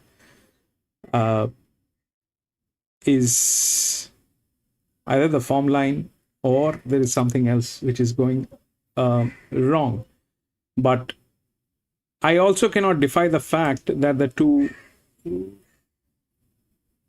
will win, and this is the second thing. So what are we missing here? So what are we missing here is something that we'll figure out. This probably could be a lot of factors, because what is happening here is this. If you look at the results, they're not lying. Okay, so now if you look at what it is, so that's the highest. Okay, then this is the highest jock with a drop. This was the highest drop, but it did not have the jock. This was the highest drop, but it did not have the jock. This is the drop, one of the highest or whatever, and there is the jock. So when the jock is like that, that probably with a down is the second horse pool. Okay, and then all those needs to be calculated. I've figured this thing out and this thing out, but this thing is going wrong. This thing is okay so far. So what is happening probably is, the jockey is making an effect today, because here today we have some of the best jocks here. So that jockey is making an effect today with whatever the results are happening. Okay, so here you see that's the jock, that's the drop, the 1 went through. Okay, the 7 had the same thing, should have gotten there with that drop in weight. It should have gotten to the second position at least, but it did not. Why? Because of the jock, I think. So here the jock is someone who's been good, and here the jock is someone who's been bad. No matter what you do with the jock remains the same. Giving him a cap doesn't change his face or his action. It's a cap. Now, here, ideally it is 1 that should win, but that's in a very bad state. The second one in line is this one, the 2, which is the 56 and is the linear. Now that's that part of the story.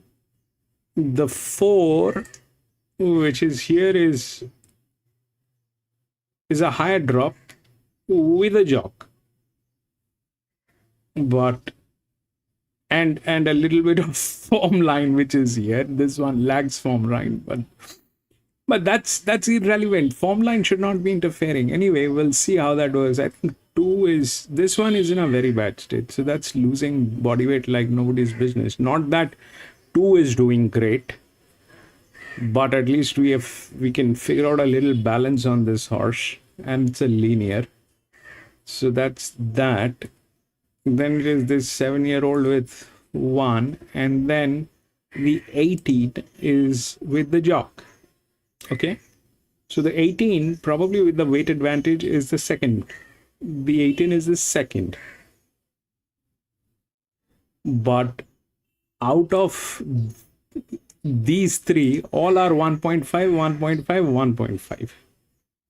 Now, if you want to believe that the 4 with a 1.5 on JMac, I think, yes, is going to win, there's a possibility that might happen, because though they are 1.5, it's still JMac here, and they might just go out of the window. That's one way of looking at it. But if that's the scene, then Saturdays we have to take consideration of the jockeys. But ideally it is 1. It is not in a great shape. Second in line is 2, which is there. 18 probably is the second horse. Here also it is like the second. That's the second. Here it is the second. Okay. So for the first one is like, we'll see how that works.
race. We've seen a few of these, and Joyce's job is to find a winner. So let's hope he can for us.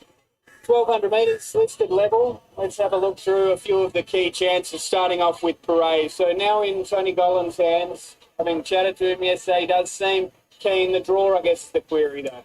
Yeah, draw's certainly a query. Winning strike rate, of course, is the big query with Parade. Has won 5 and finished second 14 times. So he tends to find one better, but he's a proven wet tracker. He's never finished outside the top 2 on a heavy track. He loves Eaglefarm. He's got J-Mac, and he comes here off a very good lead-up run in the Chief de Beers. You know, he always looks like he's got a tummy on him, doesn't he, Parade? And that's the case again today, but I can tell you he's fit. And the target, for what it's worth, has always been this race. From day one of this preparation, it's been this race. The 6 is Barber, so another one of these newish horses to the stable. Richard's had this horse for a couple of preps now, but Tim Clark on board. He's done a remarkable job, whether it be former Godolphins or a few former Waller runners, just being able to elevate him that touch, Richard. Yeah, look, Barber was the unlucky runner in the Chief de Beers, so if you fancy Parade, you've got to give Barber a chance. I was toying with putting him in the numbers. He was in the top 4, then he was out of the top 4, and he was the last horse I cut this morning from the top 4, but he can certainly win with the right run. One that has enjoyed a heavy track, relished in it, in fact, in the past, is Bandit Brothers. First up, I guess, a query. Matty Dunn, Robbie Dolan. Good to see Robbie with some good rides here today. Yeah, well, he cut for the top 4 because, as you said, he's a proven wet tracker. I loved his trial at Doom, and it was very strong leading into this. He ran second in the gateway behind Tune. Tune goes around in the Stradbroke. And he's one of the few runners here that's going to go forward. So I just thought with 53.5, rolling forward, a genuine wet tracker, he'll be there for a long way. I asked James Healy the other day, is there a horse in your stable that you think could become a flagship, really putting your name on the map? And he said, you've already seen her, Arabian Rose, and she does look a good chance again today. So I think if we were on anything other than a heavy track, I would have made her a special. It is a query, this genuine heavy for her. She's been on a heavy track once and didn't hit the top 3. But she's won 3 times on soft, and she's a different horse now. We saw that first up at Doom, and that was a scintillating win. Coming from off speed, blowing them away with a light weight, and here she is again today, 53 kilos, having a shot at a listed race. She's definitely ready to win a listed race. It's just whether she's got that same turn of foot on a heavy track. Yeah, and we saw the start of last preparation, I think it was in Sunny Coast, she might have even been covering that meeting, but she, technically in the book it'll say she missed a placing. She was held up terribly on that occasion and probably should have been winning, and does have 3 wins on wet ground. So while the box hasn't been ticked for heavy, there's enough there to say she should. I agree, and I'm sure she will handle it. It's just whether she can reel off those times that she can do when she's on a firmer deck. I mean, she's electric when she gets on a firm deck, and I think James is right. I think she will be the flagship horse for the stable if she can hold together and at some stage take out some stakes races. Does a good job, doesn't he? Does a really He had a good win job. with her across the carnival, and he's got regular winners ticking over all over the place in Queensland. So $100, how are you going to spend it? Looks like Bernie might have a little bit on Midnight in Tokyo, her pick of the yard. Yeah, genuine wet tracker, Midnight in Tokyo. I've thrown her in the numbers as well. Look, I'd put 50 straight on the nose, Arabian Rose, and I'd probably box up my top 4 in the Quinella. I've got Parade, Midnight in Tokyo, Band of Brothers, and Arabian Rose. I think put those 4 in the Quinella, and there should be a good result. Can I throw one in there? I thought you'd already thrown Parade. Yeah, I've thrown Bray in. I Who want else? to throw Bayline in as well. You've Yeah, seen the firm for their source? I did probably sell Payline short, to be fair, 60 kilos, but as we saw earlier in the day with Alcalance, sometimes weight doesn't matter. No, you're the best horse. So $13 first bet about Payline, $8 into $7 now, $6.50 today, and a push for Bandit Brothers late as well. I think Payline's a horse that really will be suited by Nash. Okay, let's get to our caller, David Fowler. We'll see whether Nash can steal one here, but the 4, our favourite, Parade, $4.80 as we speak. Then we're just about ready to go. Last 2 come up. Set for the 7 Hinkler. Red light switched on. Ready for action. Racing.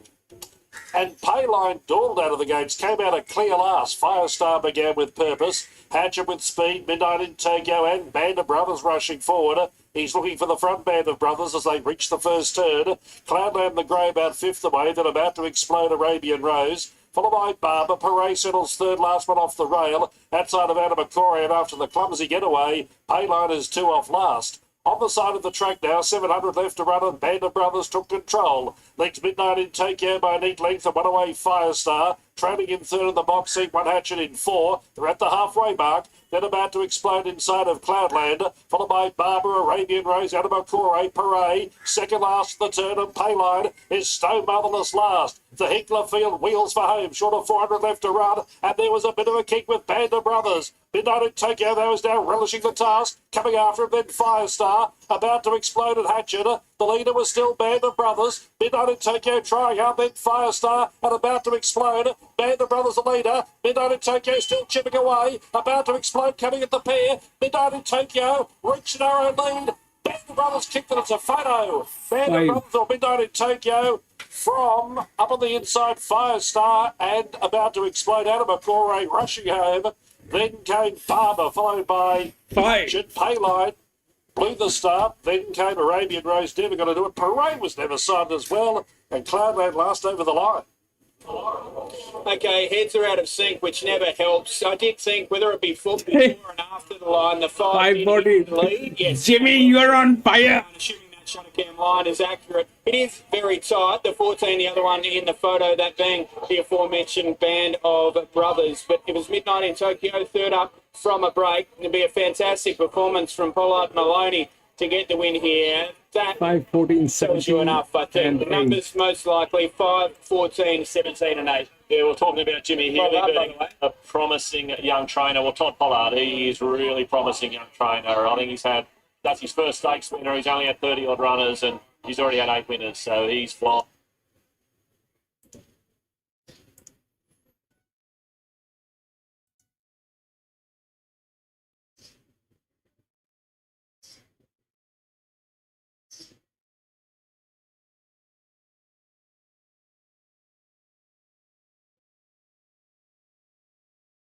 Yes, it is. 5, then 14.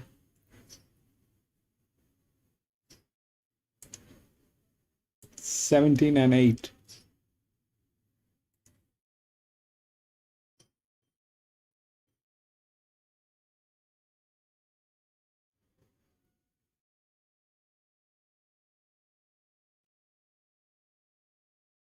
Five.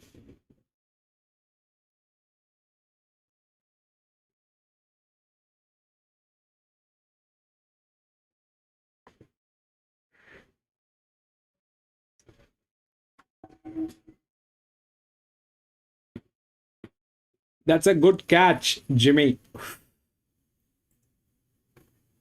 We'll go to the next.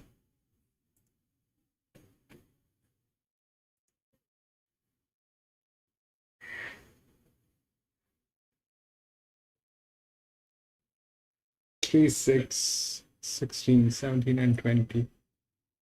3, 6, 16, 17, and 20. All scratched.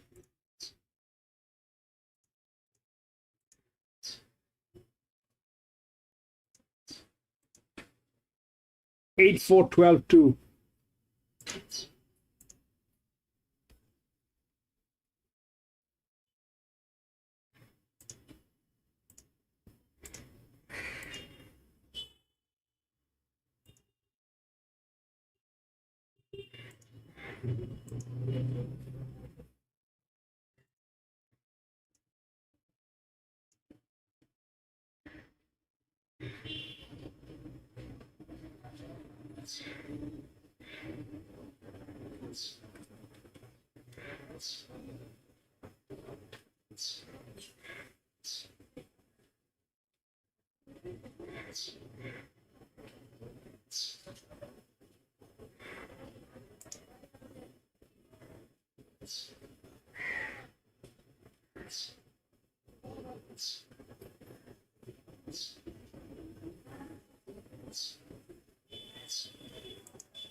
So it's ideally two.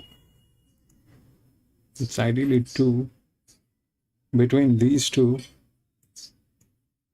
you should fall here, then the drop. We'll see how that works. It's ideally here on the 2. Let's see.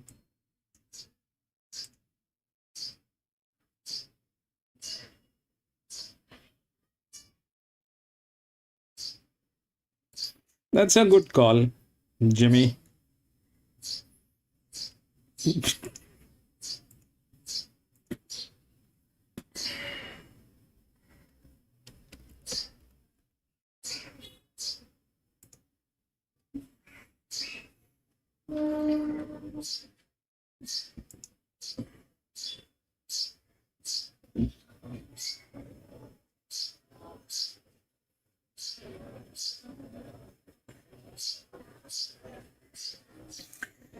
These are very wide gates. I don't know if those will work. If those things work and the body weight, I mean, the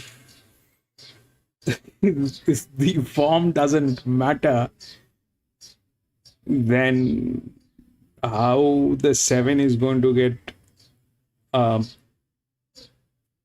stopped is also a question.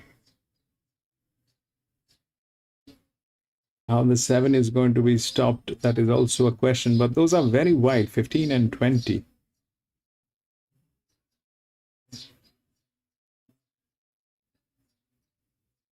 And it's here on 2.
Yep, it is.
Give me 1 second, bro.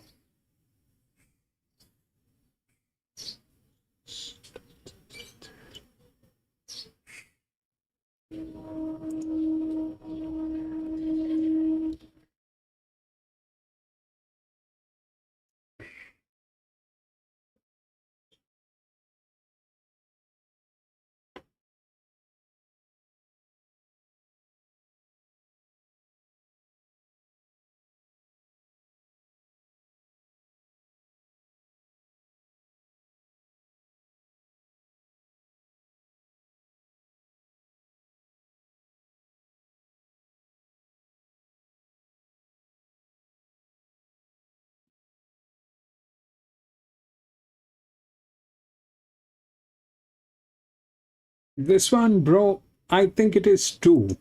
Okay? I think it is 2. If it actually works, it's a 1300 meter. I don't know if this 7 will actually work through gate number 15. It doesn't have the form line to do this. The next in line is 10, which also is a little step above. So that's issue. There is, the support line is kind of tricky. Ideally, those are threats. The 1 is a drop. and then it is 2 with his 56. Out here, the 8 is a drop of 1.5, and the 12 is 0. So ideally it is 2, 12, and then probably 8, before it goes down to 5 or 4 or anybody else. Now that 11 is here with a little up on a 54. I want to check what we are missing out is, you know, through the IW, if it is the lowest, it is becoming difficult for it to win. Okay, if it is becoming the lowest, 11 was not the lowest, but still did not get there, which is like that, and the 2 was okay to win. So we'll have to match that, and we'll see how that works. But out here, it looks like it is 2. I'm going to go with the 2 and see how that works.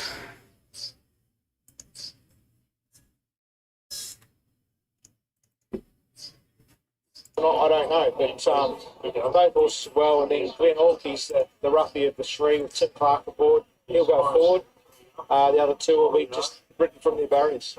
And Fangirl on the heavy. She's nowhere near as good. So while we're running, we were hoping of an upgrade, another upgrade. Early in the day, the track there was good footing. It's just deteriorated a little bit. Look, she's a really good horse. Anything's possible. Did you feel she needed a run with the Test Tiara?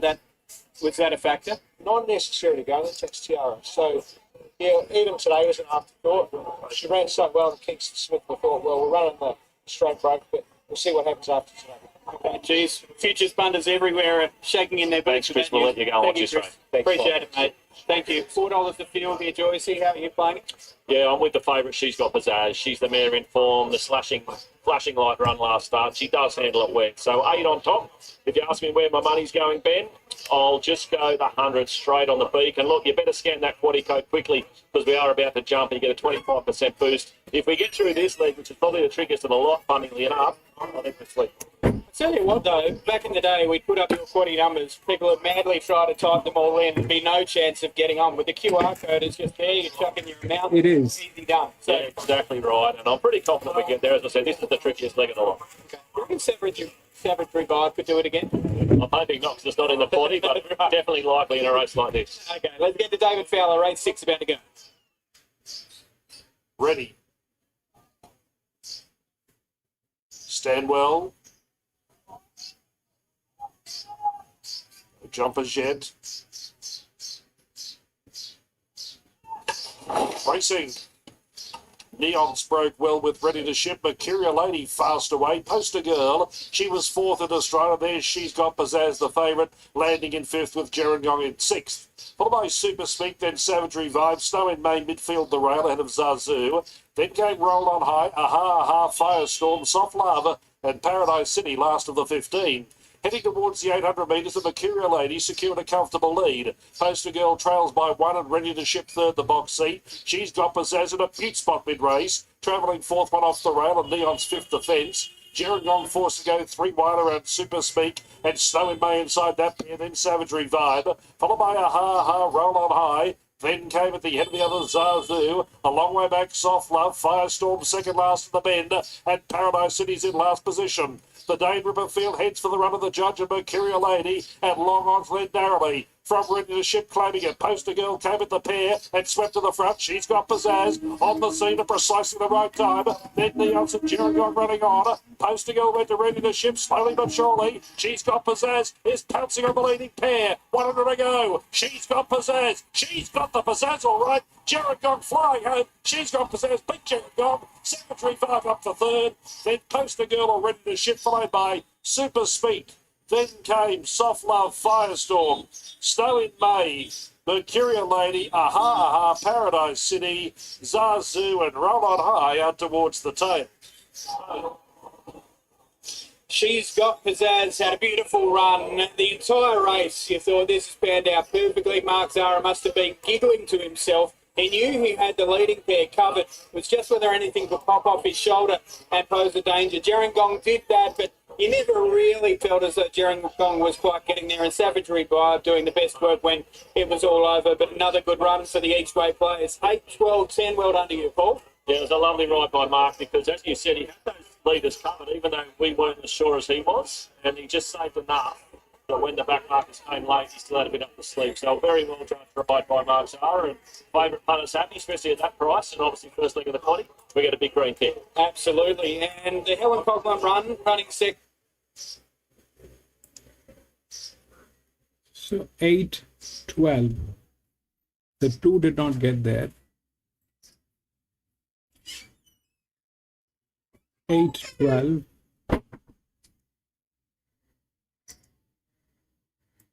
10 and 13. 10.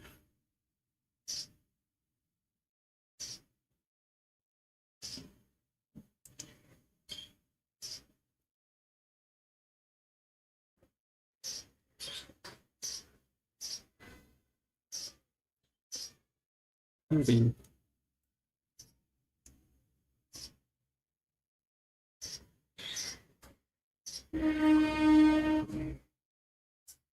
8, 1. We'll go to the next. Terrible. Anyway.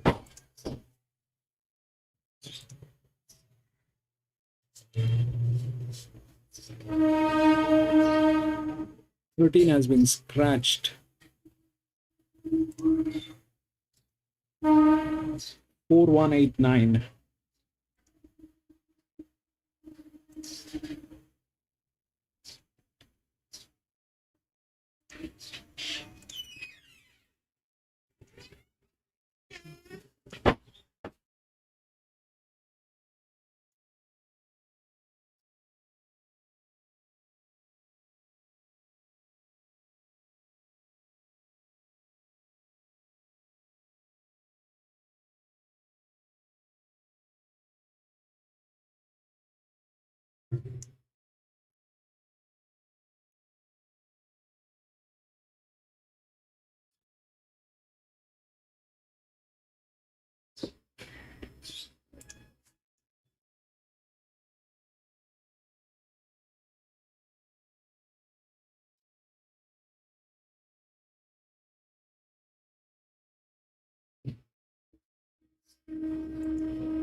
So these are all drops. All of them are drops, okay? The only one which is on a raise is the 6. That's also the highest. Ideally, 6 is the 1, but it doesn't have the form line.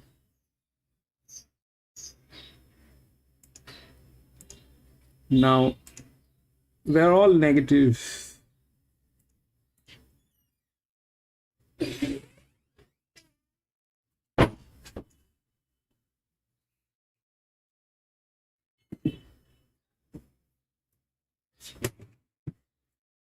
Four.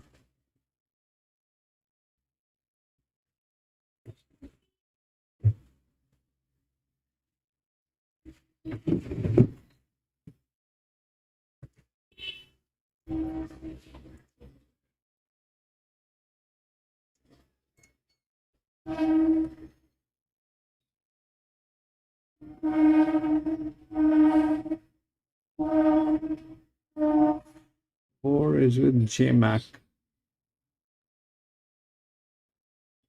Out of this, that's the lowest drop. So that's one way of looking at it. And the other one, it is a group 1. So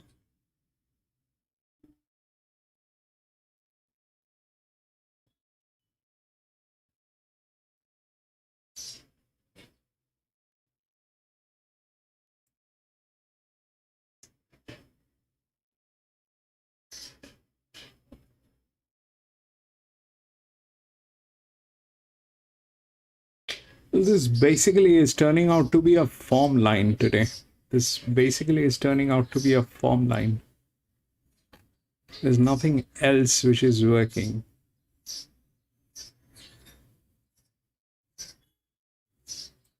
Eight, 12. This one did not have the form line, did not win. Ideally, that should have been the one. That did not happen.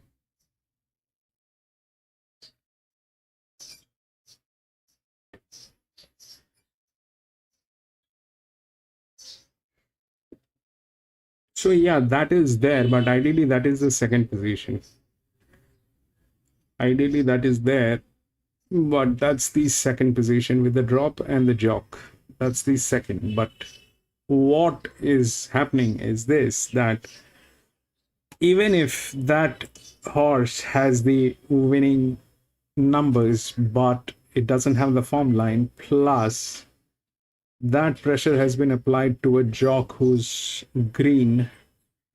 We'll see how that works, but the 6 is the 1. And here the 4 is the lowest drop out here. But the others are here with the other drops where the jockey concentration is high. So 53, 173, 53 will reach 93. This is going by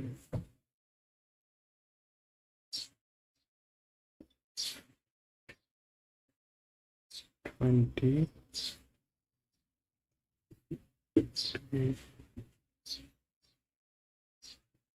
856, these are drops, 54, 6, 8.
I'm not sure what will happen, because ideally this is that, okay. It's not white gate, it is gate number 6. Problem is form line, and it is not the lower ones, it is the higher ones, so that probably is there in some form. 4 basically is the second horse pool with the jock, so that's the drop with the jock, and then the others are there. So that's JMac probably is in this second line. That's how the data is.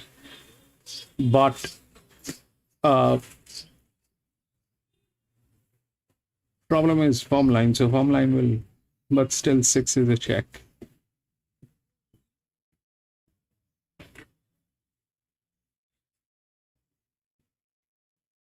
Res 8.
Gate, welcome back, Gate.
Maybe, Gate. I'm clueless today, whatever is happening. The ground is very heavy, so keep that in mind. The ground is heavy 9.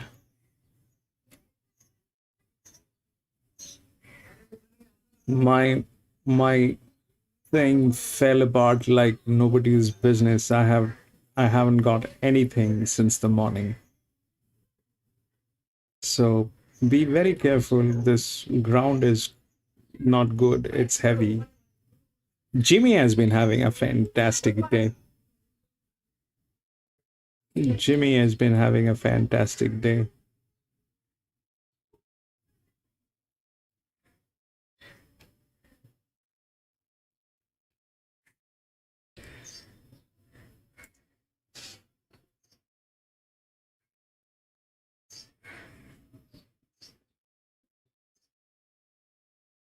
Yeah, I mean, Jimmy, to be very honest, before stepping into, I mean, before starting Hong Kong and everything, I seriously think that we need to be able to, understand how things are working, because today it fell apart. It's like a heavy ground. I have no clue. I cannot improvise on whatever I have.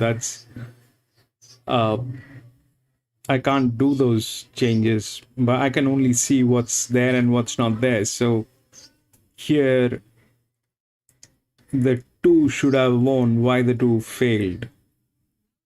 Is it because of the ground? Yes, it is because of the ground. The 2 failed because of the ground. There is nothing else. The 10 came in because of the ground. So the ground is affecting. The ground is affecting. You see that 8 now.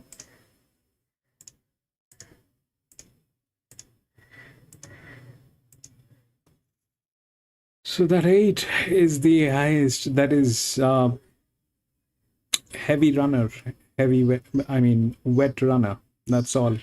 So right now, today, whatever is happening, it is happening a little haywire. I mean, taking those conditions and then matching here is not possible, because that is a different configuration altogether. But it has to match through here. So we need to get this thing on a wet ground.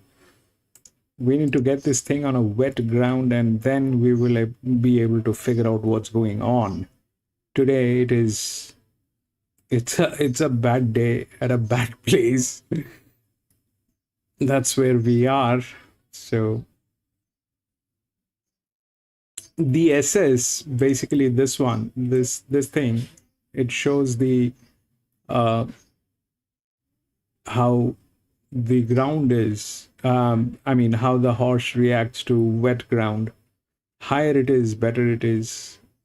So that's that part of the story.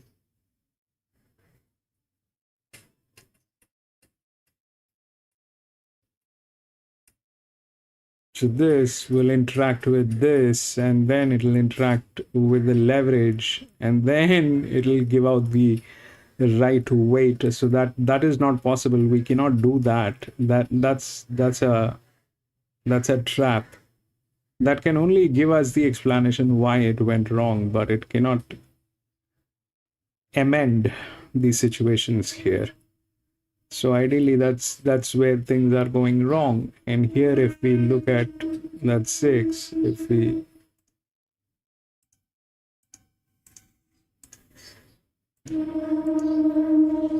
the 6 is not in a position to win. It will not win, though it has the highest thing, but it will not win. So in that case, these two are the right odds, because they are on the heavy ground. They will act, and in this case the 4 is the right odd because that's the lower one, and this is a lower drop and this is a higher drop. That's where it is. And then whether it will come here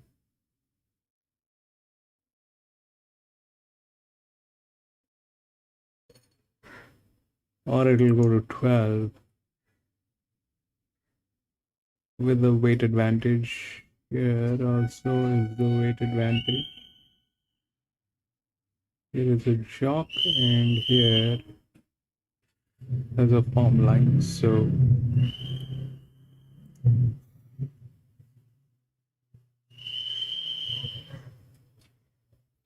no wager tonight. I'm on Belmonte and I'm not giving it back.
maybe for Magic Millions campaigns or for the Sydney Autumn, suddenly they have a primary target, and it has been used as a real launch pad for some superstars, truth be told. Well, it has been. Of course, the Autumn Sun won this race. Even last year, Cool Archie, who won and didn't unfortunately see the best of him as a 3-year-old, but it's a tough test. It's a 2-year-old down to a mile. It's going to be tougher today on a heavy track. And we've got this red hot, short price favourite. Everyone in Australia seems to be on. So let's hope he gets the job done. Including you. Including me. And he's been trimming up. And Smarto just said he's into red odds now. Well, we could have got $2.10 even this morning.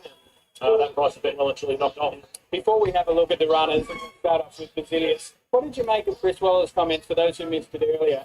He said, yeah, I'm really keen on Tron Bolt, but there's nothing between these two at home, Stormy Marco and Tron Bolt. To me, that said, well, that's a no-brainer. I'm going to back the one that's 4 times the price. Yeah, true. And after the race, I might be saying the same thing. But he did find a lot of trouble in the sides, Stormy Marco, and he looked to have a lot to offer through the line. But sometimes I think you try and overanalyse or over sort of make excuses for the beat brigade. And Basilius did nothing wrong in winning that race, you know, and we saw it leading into the Oaks as well. And sometimes I think the runs are on the scoreboard for a reason, and I'll stick with Basilius out of the sides, but I can certainly see why you could go the way of Stormy. Well, just on Basilius, as we have a look at him here, his run in the Ken Russell was okay, but I thought there was marked improvement to that run at Eaglefarm in the sides. If there's similar improvement into this, we could be looking at a really good horse. Yeah, from every report I'm hearing from the stable, he has come on again. So that's a promising sign for Basilius fans. And they did tinker with his gear a little bit heading into the sides, and that obviously worked. But he also had everything go right in the sides. He got into the running line, he got to the right part of the track, he dug deep in when it counted. So big, strong horse, he could go on with it. Now we're checking out Martis. Mark Zara in the saddle. Barrier 11 probably looked negative, and the market said that early, but I can't help but think it might be a blessing with this guy. He just was too close to the speed last time. We saw his devastating finish to start prior from well back. He's just had no luck, has he, in both runs, the spirit of him and the sides. He's just found traffic at the wrong time, and he's been flying through the line. You'd like to think the mile's what he's looking for. Tronbold is the bulletproof horse. He is. Yeah, 100%. He comes here with the 2 months next to his name, 1400, 1300. He's ticked the heavy 9 box, and every time he's won, he's been extending the margin through the line, which makes you think he'll run out a mile any day of the week. You get the J-Mac factor. Yeah, you've got Chris Waller training as well. So post-race, when Waller and J-Mac hug again and we celebrate another Group 1, you'll know what. Nash and Chris Waller, they've teamed up to win this race before. That was back in 2010 with Press Day, the first of 3 for Chris. And there was Stormy Marco here. Speed 8, speed 3.5 lengths behind Basilius in the sides. Was there 3.5 lengths of interference? There probably was very close to that, to be fair. So he's coming into the race with very similar form to Basilius. Yet the deal is $7.50 and Stormy Marco's $14. And if you take on board what Chris told us about half an hour ago, as you just said, Ben, there's nothing between them at home in their work. Well, one's $1.80 and one's $14. I've got Stormy Marco in for third pick. And obviously, if you're playing a trifecta or first four, he's got to go in.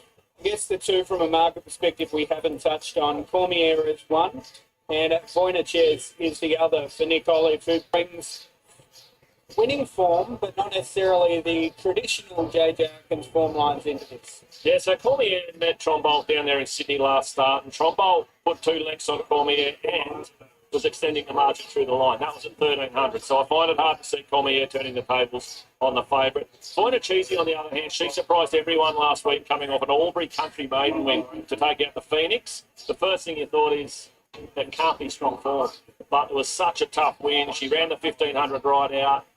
If she gets through a heavy track, that's some query, but she'll definitely run a mile. She is one tough filly, and I left her out of the top 4, but I hope she runs well for Nick and the connections because she's certainly got some hope here, number 12. A mysterious, undeciphered writing or language system from the 15th century. That's what we speak at the pub at about 8 p.m. after a big race day. Voynich, Declan Bates and Nick Olive, best of luck to Nick. And yeah, it's been a fantastic prep already. So if you've got $100... Some would say we're speaking it right now, but well, hopefully we're not. $1.80. Talk to me about price. At which point do you bottom out to a point of being unbackable? Yeah, I think we're getting close, to be honest. I think $2.10, $2 all day long. You could have jumped on whenever you wanted to take that price, and now you're into the $1.80 mark. It's not a huge difference for most punters, to be honest. If you're having 100 on, you're getting back 200 or you're getting back 180, and it's not going to make that much difference to your day. But yeah, I think we're about there now at $1.80. It's probably as low as you're going to go. Okay, we are racing over the mile. It's been a race which, as mentioned off the top, has produced some good ones. The Autumn Sun certainly jumps off the page. It was first run back in 1976 and won by Romantic Dream, a Group 1 since 85, and at one point was a handicap. Yeah, that's interesting. I love the fact that it's separates.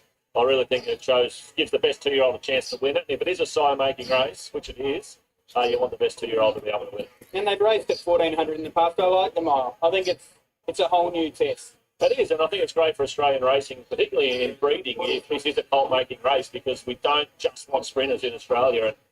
And we need more money going into derbies, we need more money going into our cups, and these are the horses that will breed those sort of horses down the track. 2025, won by Cool Archie, as mentioned, from a Hidden Achiever and Cool Da Vinci. Who's going to take it out this year? Looks like 3 or 4 left to load. So we'll get to David Fowler for the 2026 edition of the JJ Atkins. The last few coming up. Glen Orkey goes in, and the Queenslander, Kick Up Rocky, will be the last one to move up. He caught the eye in the size produce, passing many runners in the straight, and surely going to 1,600 metres will be ideal. Now, Kick Up Rocky goes in, and they're ready to break. All set for the JJ Atkins. Racing. Trombolt came out of the second half of the field, about third last away, in fact. Silken Salute broke out of the ruck first, with Voynich swiftly on the scene, and Cormier is going to take third position, and Kick Up Rocky, he's not handy today, he's up in fourth. Trombolt's on the improve to about midfield, fifth or sixth, out of the cheap seats, Glenorchy. And on the inside was Dream Rocker, then Basilius, Marta, Stormy Marco, and Heatstroke is last of all. There's one thing for certain so far, they're running it at a crawl. 1,100 left to run, and Silken Salute firmly dictating the terms. Leads Voynich by just over a length, and Glenorchy continues to go on with it, now up to third, 3 wide.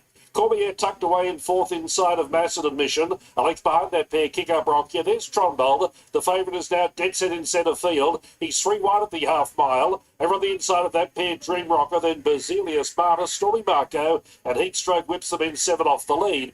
6.50 left to run. Silken Salute has had the best of runs in front. Glenorchy's used petrol to be second. Voynich third. Now being rustled up to come up 3 wide.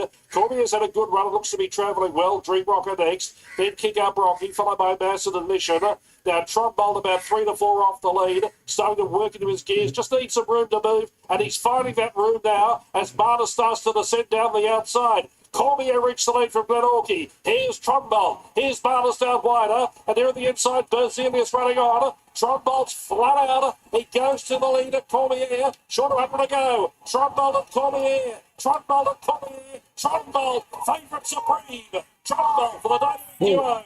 Warner McDonald. Big Cormier. Stormy Marco up for third. Then Martis, Basilius, Glenorchy, Voynich, Kick Up Rocky, Macedon Mission, Heatstroke, Silken Salute, and Dream Rocker last over the line.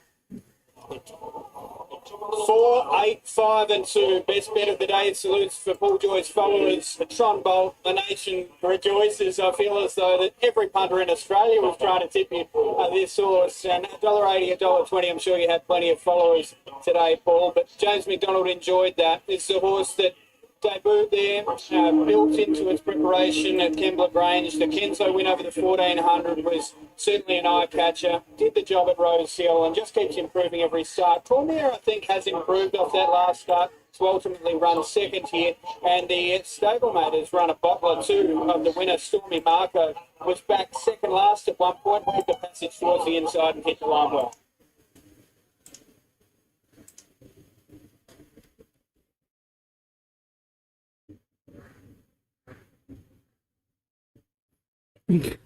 Twelve did terribly.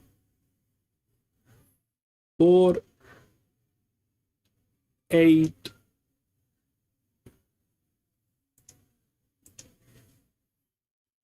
5. It's 12 did not do terrible. The 12 had issues. The 12 was. See, what happened is this was a drop. Both of them were dropped. This was a higher drop. The jockey was given advantage, but that did not work. The 4 went through. Then 8, which was the lower drop. Then 5. Also on the same line. So this is 56. This is here. It did not have the form line, so that happened. 7 was wide. That did not work and was not doing well. So that happened here.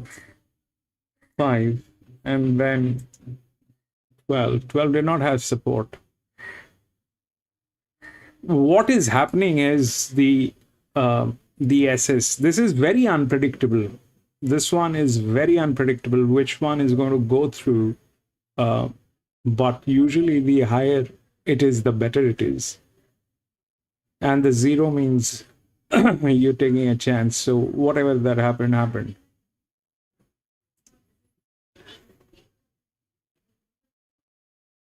This is a group 1.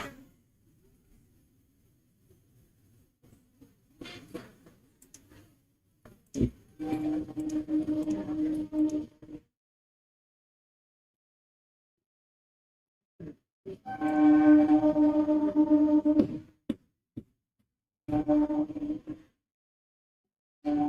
20, 21.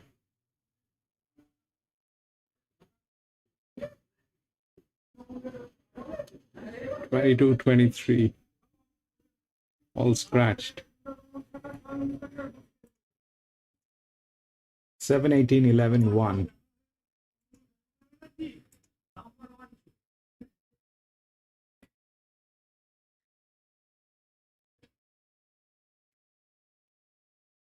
Seven, 18, 11, 1.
So yeah, the thing is, ideally it should be this one.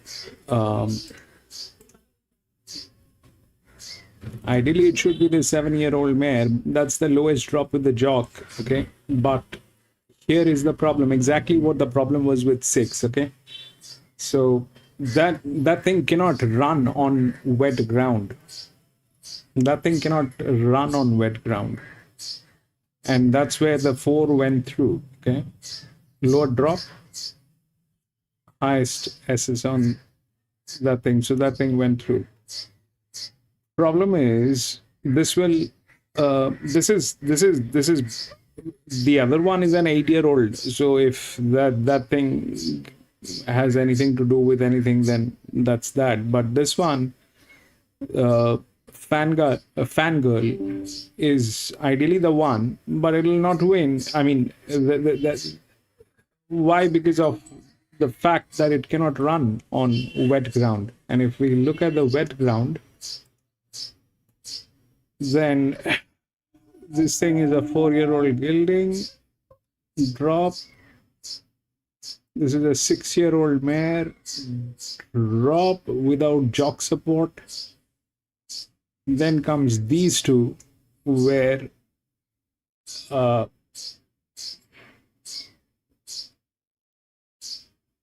this is from gate number 18. So both of them are 5-year-old gelding.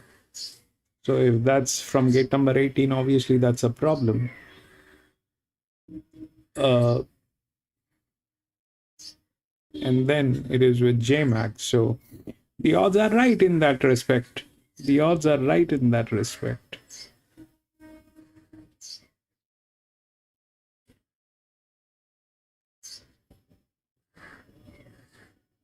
And the highest drop with jock. This is on the highest drop. This is drop. This is 5.5 the drop.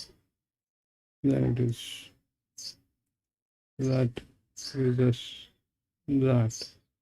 So that will not work. So this is 10, it's 7, 63, 63, 10. On a 51, this is 51, 56. So then the job goes missing on 5. Here it is. Okay, here the job goes missing. It is very well, so then that probably will not work. Whether it is here or not. So yeah, the odds are right. Ideally, that's the thing, because everything above that has issues. 17 will have an issue. Why? Because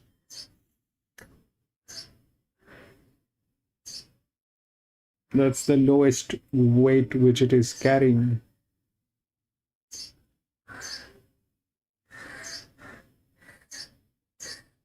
The jock.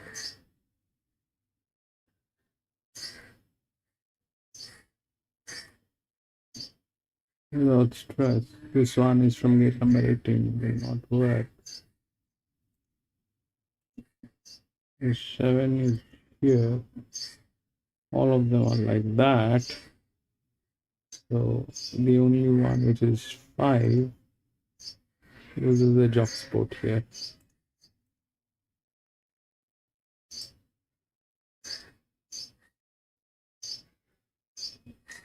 This is I don't know how it will work, but for that to work, it is probably here.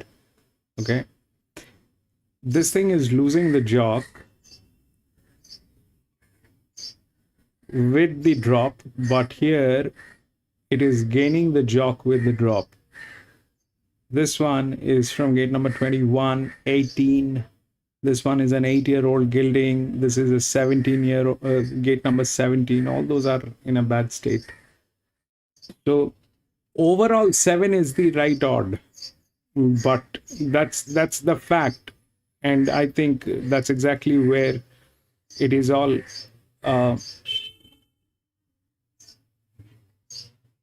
getting into.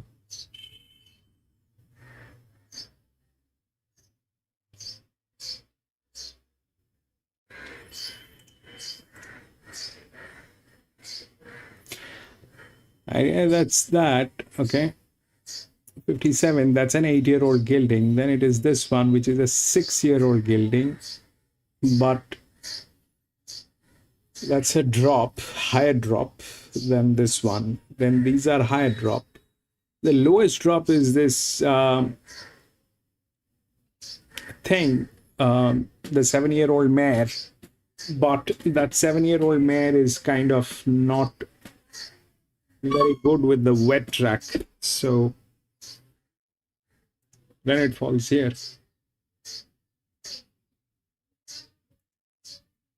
Ten probably is an EW.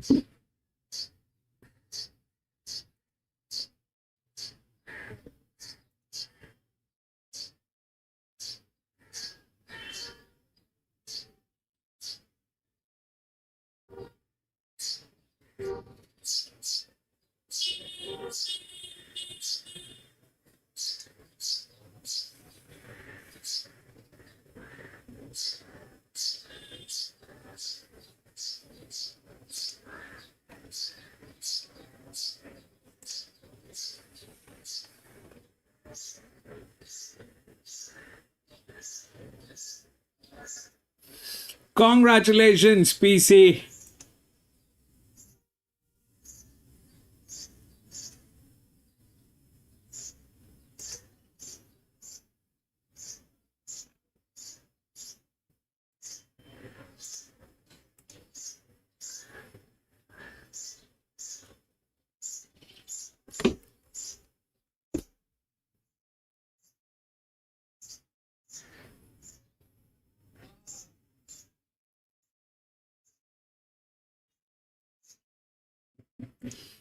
There's no way early speed you're looking at from where? Early speed you're looking at from the inner gates, okay? So early speed you will find there, but that's besides the point. The point is this, that today it was the day of this 7-year-old mare to win, but unfortunately it is through this wet ground situation, it is difficult for the fangirl to win, where this one is like that. Okay, so the 7 is the right odd. The other one which is probably there is this one with the jock and a drop. So this one is there. Here is a drop, but there is no jock, and this one is a drop with a jock, but the jock looks like that. So those are the things, and these are absolutely in a disastrous situation today. This one is an 8-year-old gilding. This one is a 6-year-old. Higher drop on a 56 will not work. 55, 55 higher drop. 55 lower drop. 11, 7-year-old mare, but not good with wet. Then it is 18, will not work. Then it is here, and that's where it is.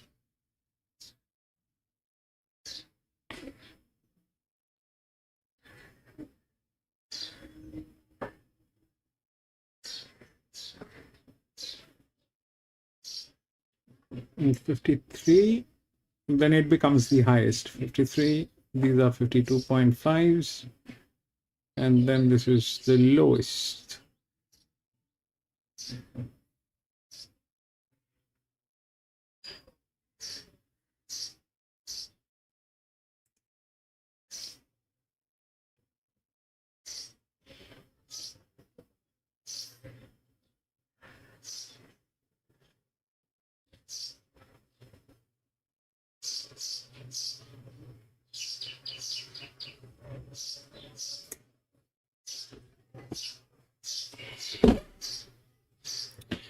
You're right, PC. You're right. This we'll talk about it some other day. Today I'm like my head is all foggy. I don't want to talk about it all today, but that's more or less what is happening. So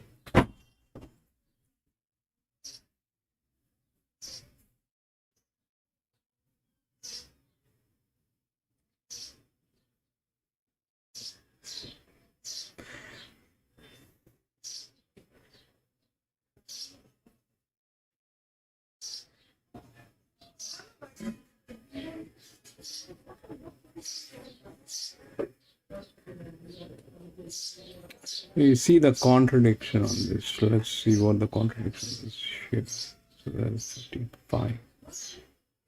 7.54, 54. 8 was coming from 56 with the 7.56. And this was also 56. The 6 did not have a chance because of that. It's bad today. It is. This is. I mean, some of the bad, worst things has happened today.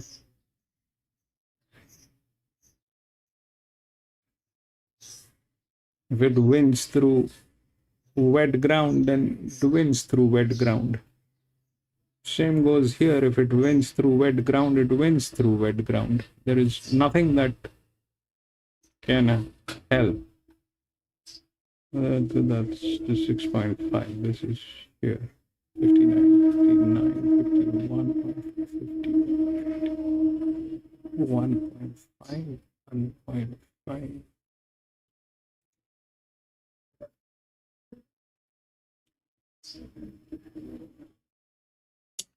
PC, the thing is, I mean, this is for everybody, just not PC. So, you know, what basically is, what basically I have identified in last 2 years is this, that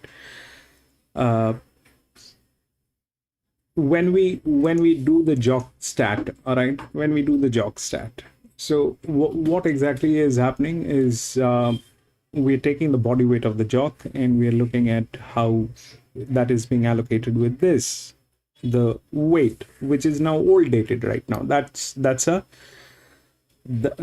something which is old dated right now. We have gotten updated here. Okay, we have gotten updated here. Now the thing is, out here, when we take a look at where the allocation has been given, and then we look at how the jockey weight has been assigned. I mean, how the jockey weight is. This is so. I mean, you can do the maths yourself. So if this horse is carrying 56.5, the jockey weight plus the saddle weight has to be 56.5. Okay, that's the math.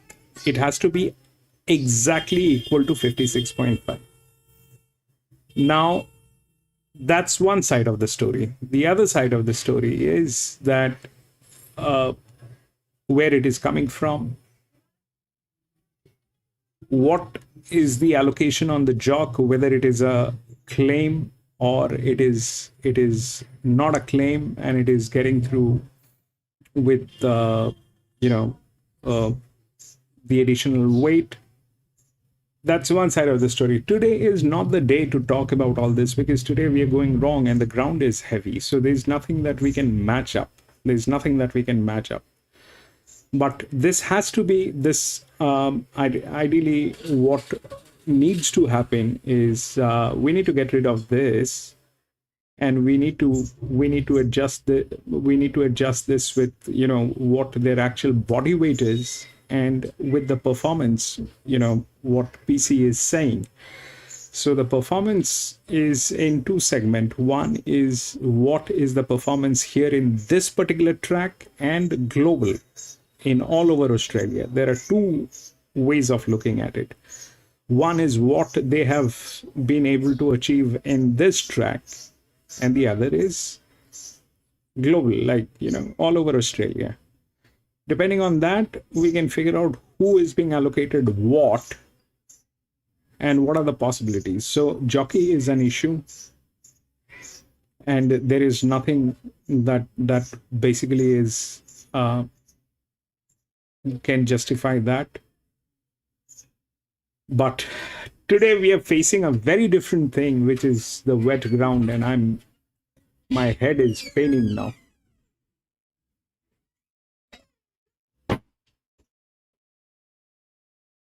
My head is gone crazy.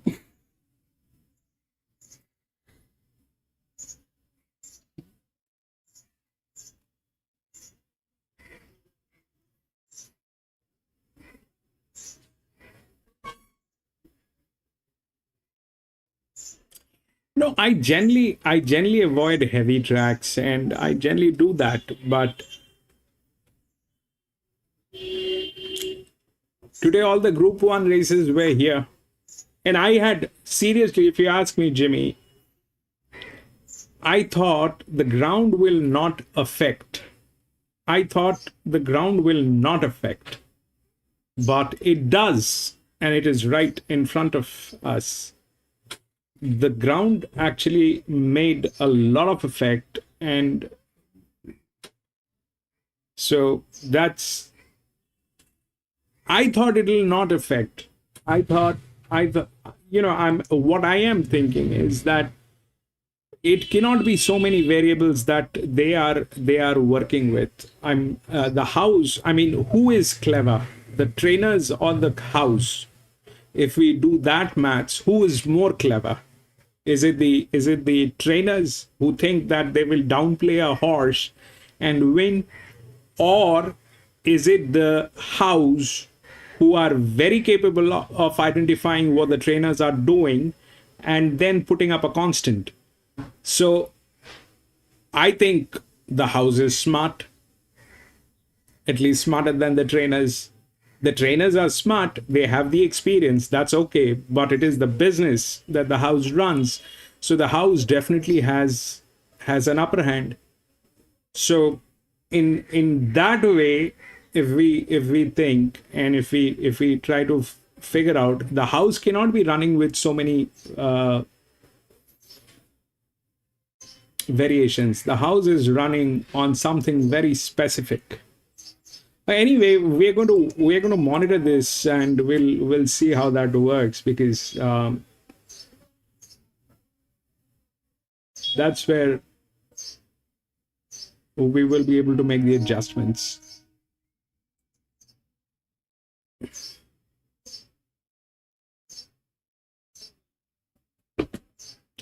No, Jimmy, you did great today. Jimmy, don't underestimate what you did.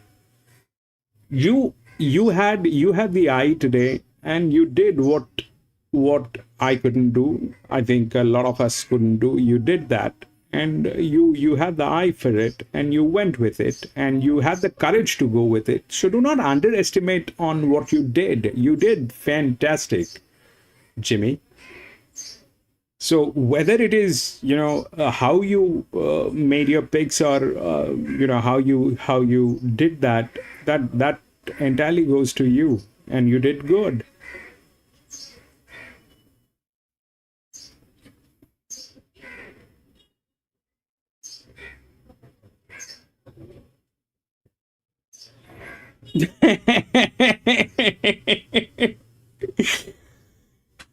Jimmy, I don't know. We've been doing this, and today we are on a heavy ground. I don't know when was the last time we were on a heavy ground like this. Things are going wrong, but I'm not going to be making any changes to what we have today. It's going to be the exact same thing till the time we have Flemington, Randwick, and all that. We need to match it with them, and then finally, like PC suggested, we need to get the jock stuff which is here. By the way, PC, here is a little thing that I'd like to mention. So this thing was there. I have actually I spoke about it quite a few times. I don't know if you were there during those streams or not. So the jock stats are here. Stats as in stats. Okay, what you're talking about. So this one is the winning stat of the jock. This is the first one is the winning stat of the jock. The second one is the place stat of the jock. So that's something that we had for a very long time. I spoke about this quite a few times. I don't know if you were there or not, but this thing has been there and we spoke about it. It's not that we did not speak about it. We spoke about it. So that's the stat for the ground, okay? For this particular ground. What has this guy done in this ground is what it says here.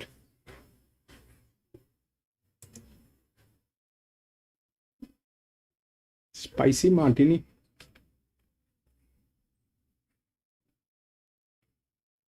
$16.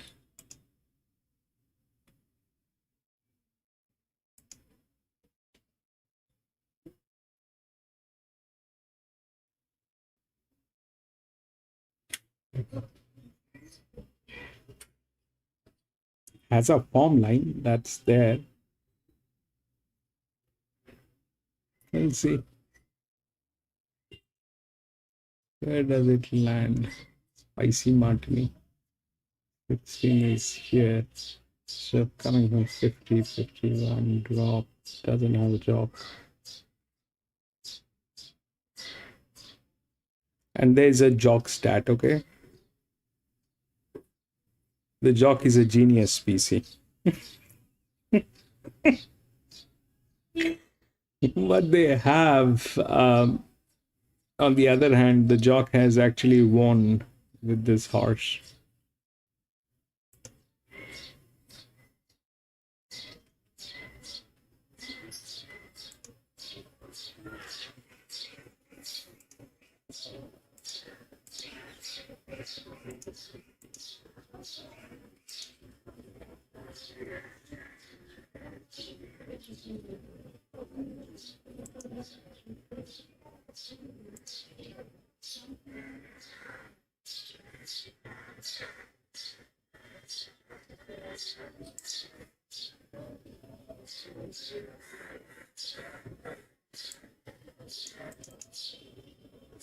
So she's coming through a weight for age race, so she meets a lot of horses out of the Kingsford Smith, significantly better at the weights. And watching that replay in the Doomben 10,000, she was going to run third for all money, and she actually got a second win through the line.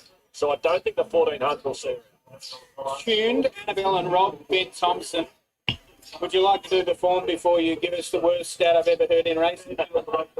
It's not the worst stat, it's the true stat. But what I'll say about Tuned is, if you want to have something small and an absolute blowout at big odds, this fellow should run a big race. He's down on the 51 kilos. He loves it wet. It's not bad. He loves 1400. It's not bad, okay?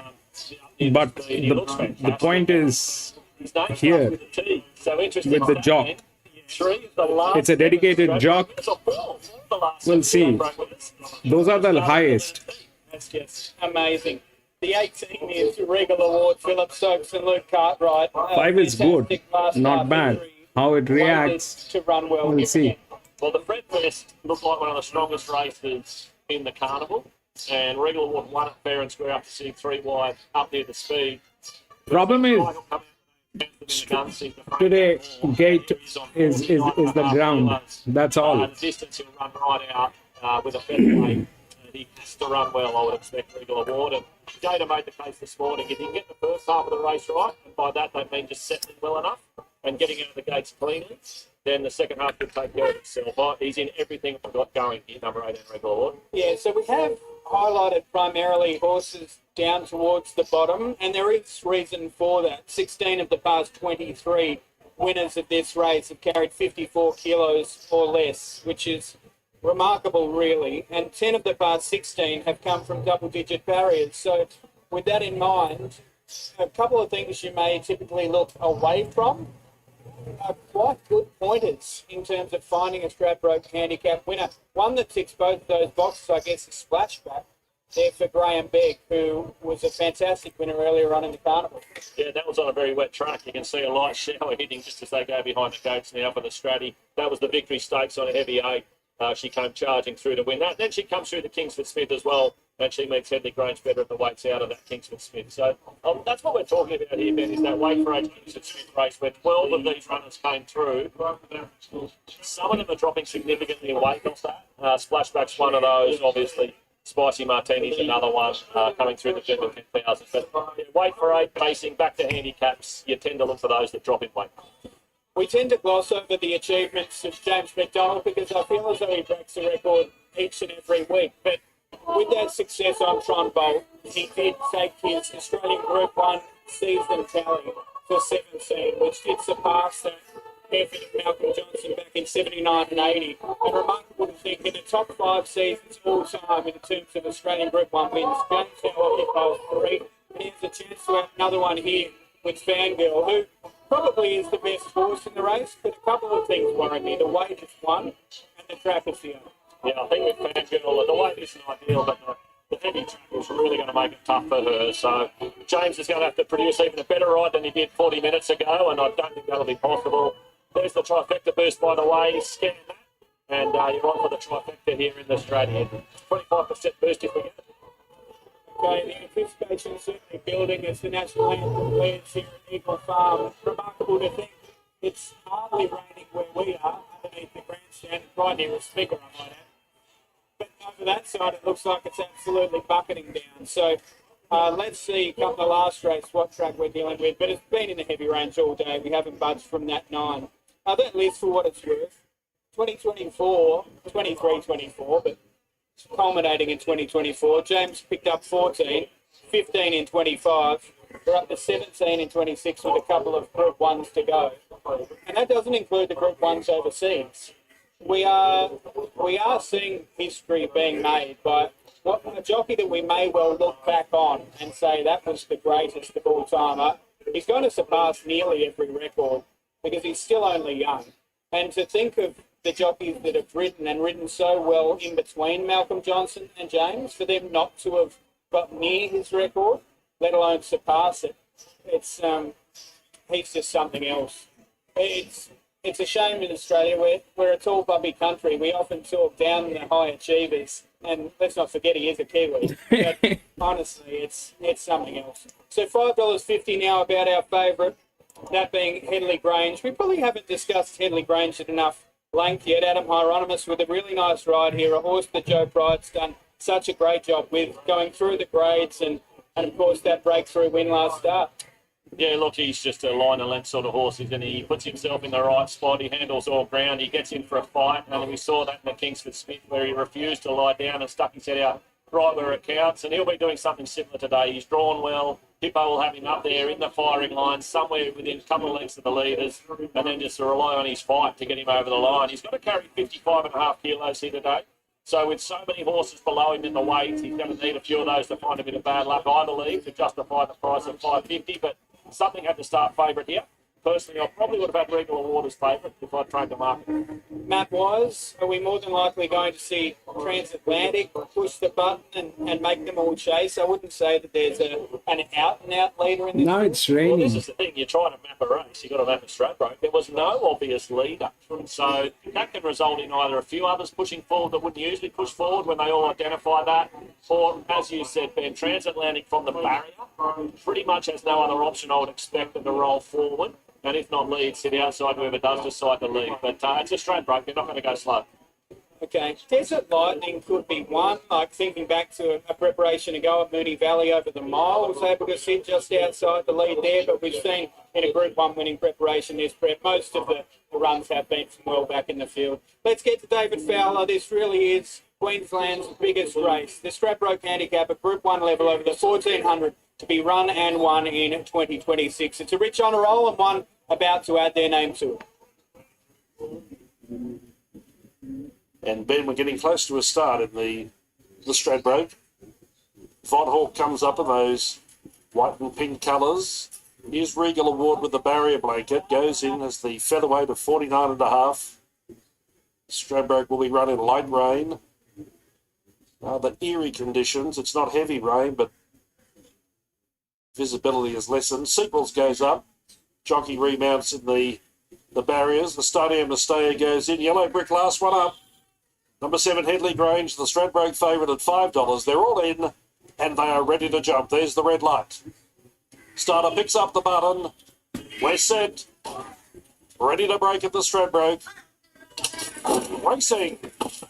Spicy Martini and Private Eye began well with Regal Award and tuned another wheel going forward. Transatlantic also trying to get into the action of the early stages. Not too far away was Headley Grange, and then came Desert Light Digger. Astadio must stay at midfield, followed by Rothfire. Sequels off the track, then King of Rousseau, Fangirl in the second half of the field with a bounding splashback, Yellow Brick and Von Hawker's last. Down the side with 8.50 left to Rana, and Private Eye takes up the roll, leads by 2, and they run at a good gallop. Racing second, Regal Award, he's in clear air. 3 to Transatlantic third, another Will fourth at Spicy Martini. She's skirting the rail in 5th position. Headley Grange behind that trio, then Warney tuned. At the head of the others, Astadio Mistaya, Desert Light Digger, then Seapals followed by Rothfire, King of Rousseau, Fangirl. 10 off the lead at the 600, then Splashback, Abounding Von Hawk, and Yellow Brick whipped them in. The Stradbroke field, Thunder for home. 4.50 to run, Private Eye shifting his ground. Grabbed by Regal Award on the outside, and Spicy Martini sneaking up inside the pair. Then another Will Transatlantic. Headley Grange about 5 off the lead. Spicy Martini drew alongside Private Eye. Regal Award is struggling now. Spicy Martini and Private Eye. Spicy Martini with a lightweight. Breaking clear now for Private Eye. There's 100 to go. Spicy Martini in front. Taylor Marshall. The riding is one. And Spicy Martini won. Easy! Boom! Busy! Then came Splashback, followed by the head of the others, Regal Award, Warney and Yellow Brick. Desert Lightning, then Abounding, Tune, King of Rousseau, Astadio Mistaya, a mile back. Headley Grange never got into it. Another Will Rothfire, and Transatlantic pulling up quickly at the tail, and Spicy Martini has won for Taylor Marshall and trainer Toby Edmonds. 16-6. What a moment that is for Taylor Marshall and for Toby Edmonds. Well, Toby won with Trent, with Tizer and Robbie Fradd back in the day, but what a moment it is for the pair of them today. $16.35 and $5.45. Beat Sequels, who had flooded home late. Did have a little bit of traffic problems, but it's just been such a great prep between that listed race first up at the 1,000, the run in the Doomben 10,000, closing behind Rothfire. You can't take anything away from this girl. Boom! Busy! 16-6. Taylor rode in the weight race last start. She was always going to run the 14 and the weight road. He used that gauge. He never went around a horse. He slipped up underneath them on the turn, and she dug deep when it counted. And, the late Johnny Marshall, Taylor's dad, one of the best jockeys of all time back there in the 80s. And to see Taylor 16-6.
Just went to have the form line.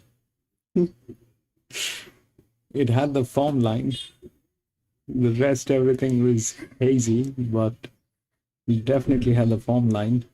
That was a brilliant call, PC.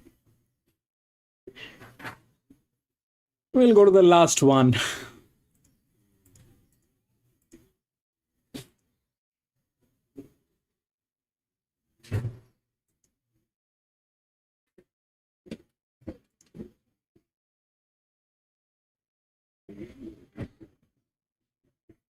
Two and 10 has been scratched.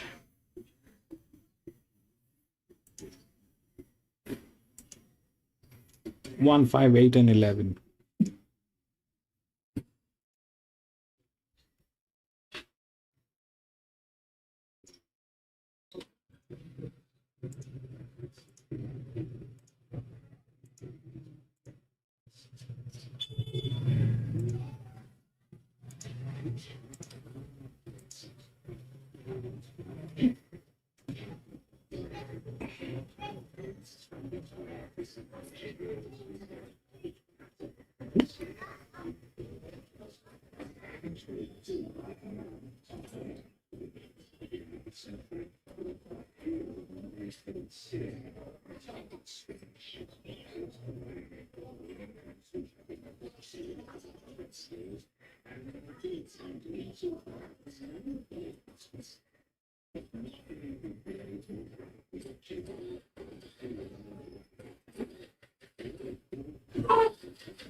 The odds are right. So these are the top, but they don't have the chance. They will not be able to do on a wet ground. The second highest is 1, which is the right odd.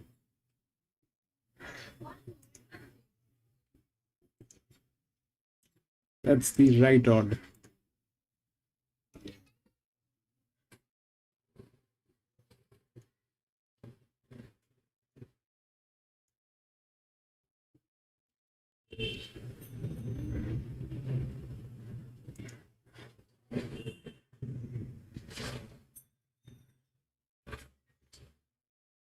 Sepal's got in. Which one is Sepal's?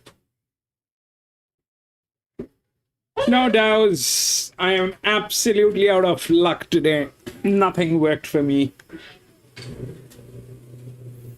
I had a good one, but I changed my mind at the last moment and then went upside down. Anyway, but that's that.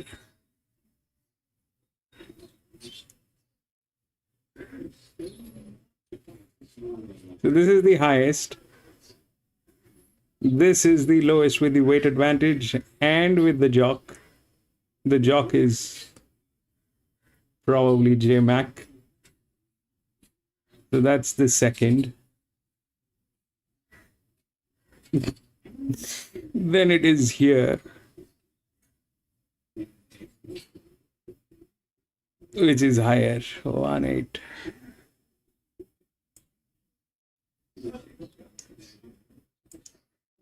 The 11 is questionable because with the 11 comes the others who are also there. If those things kick in, then 4 is there, but we'll see how that works. 1 is the right odd.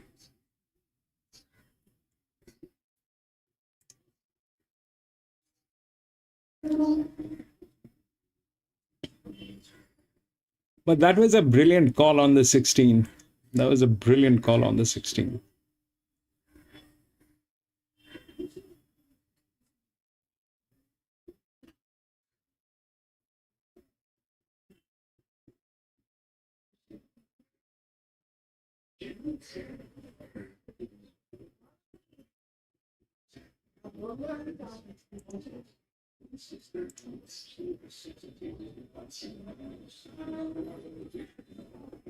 Sixteen, 6, 13, and 1.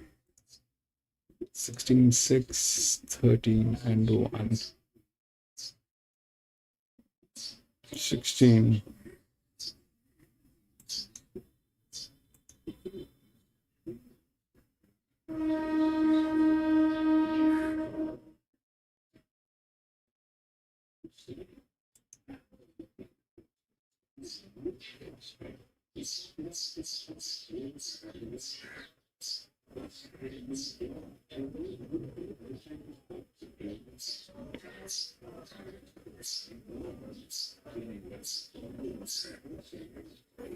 It just played the opposite. Yeah.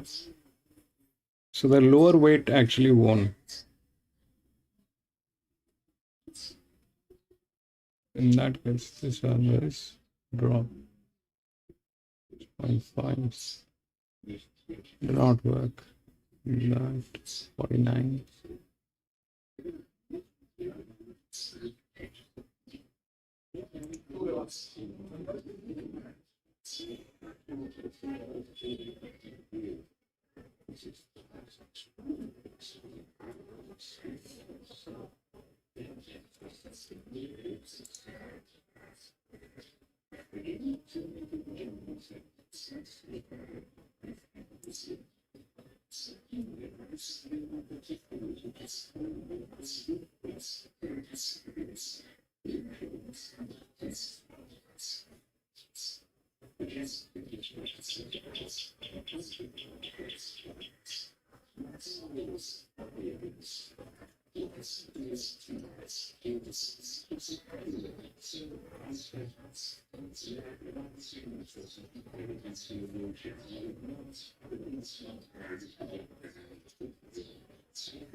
I'll be back from the washroom in a jiffy.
Okay, I'm back.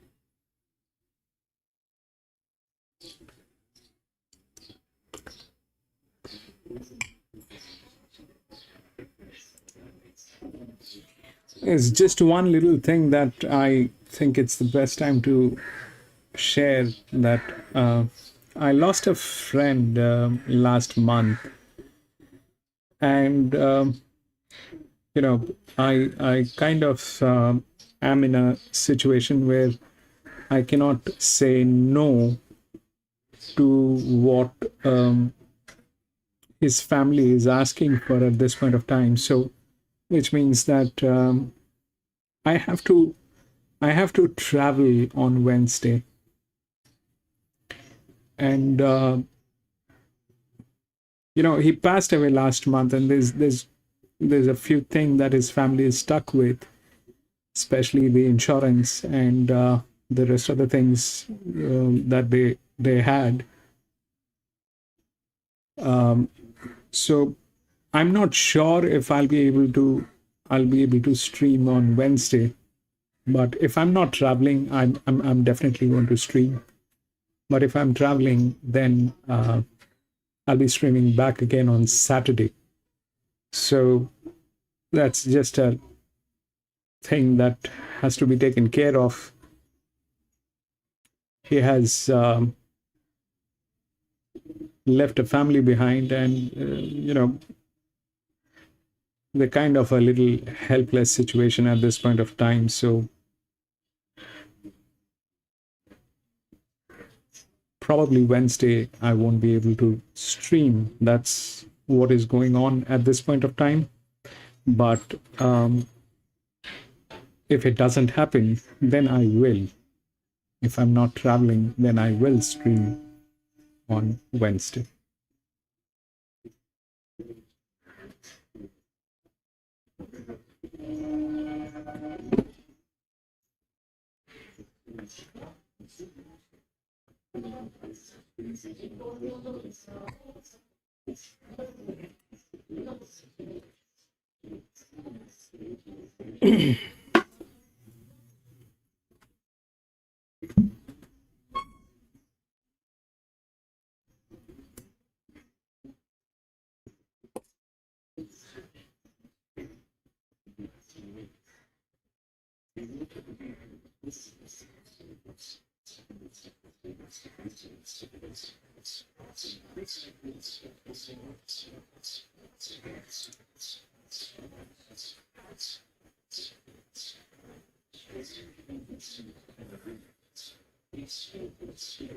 Yeah, Gate, that was a sad thing. That's something that happened.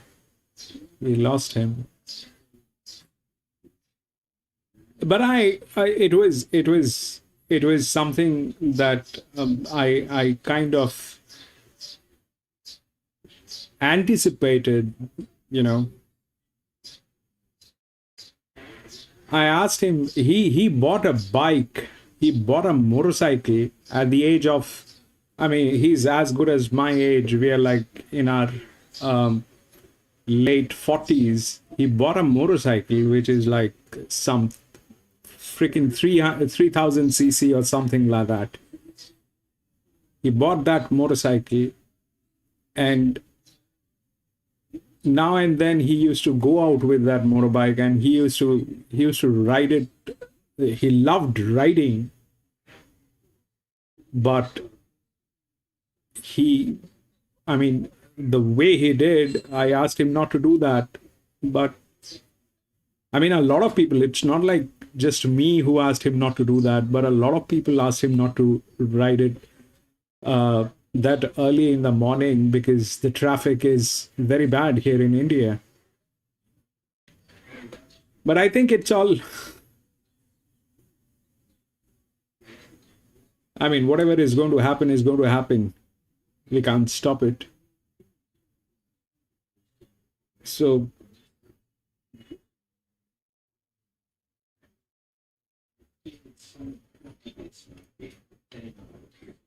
probably on Wednesday, I'll go help his family to get sorted with the financials. If they're doing it on Wednesday. If not, then I'm streaming. PC Iceman, Sydney.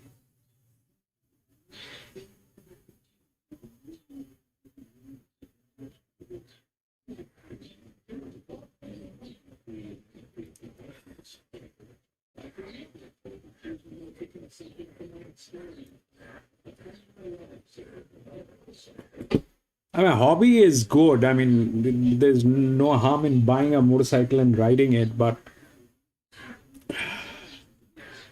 at this age, we all have families, and it's just that it's very unnecessary. You don't want to put your family into a jeopardy, that's all.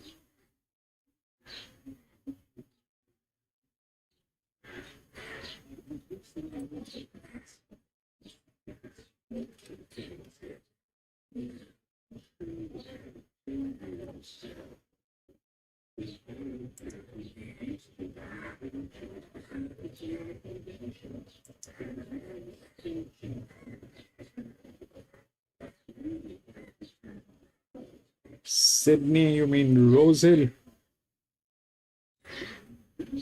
PC? Rosehill. Good interests and a really good Rosehill record. Been ticking along well this campaign. Yeah, he has. He's been going really well. I thought probably short enough, though, in an open race. He did sort of dictate things there the other day on that heavy 9, and I do think he's a better wet tracker. He handles all ground, I do concede, but I remember watching him at Warwick Farm on debut, and I thought, you're a swimmer, and my opinion of that hasn't changed. So, look, got the job done. He's going to roll forward again, no doubt, but I thought there were a few different ways to look here. Emirates is attracting some interest with the bookies late. 12 out to 13, into $11. He's enigmatic. Yeah, that's a nice way to put it, Mando.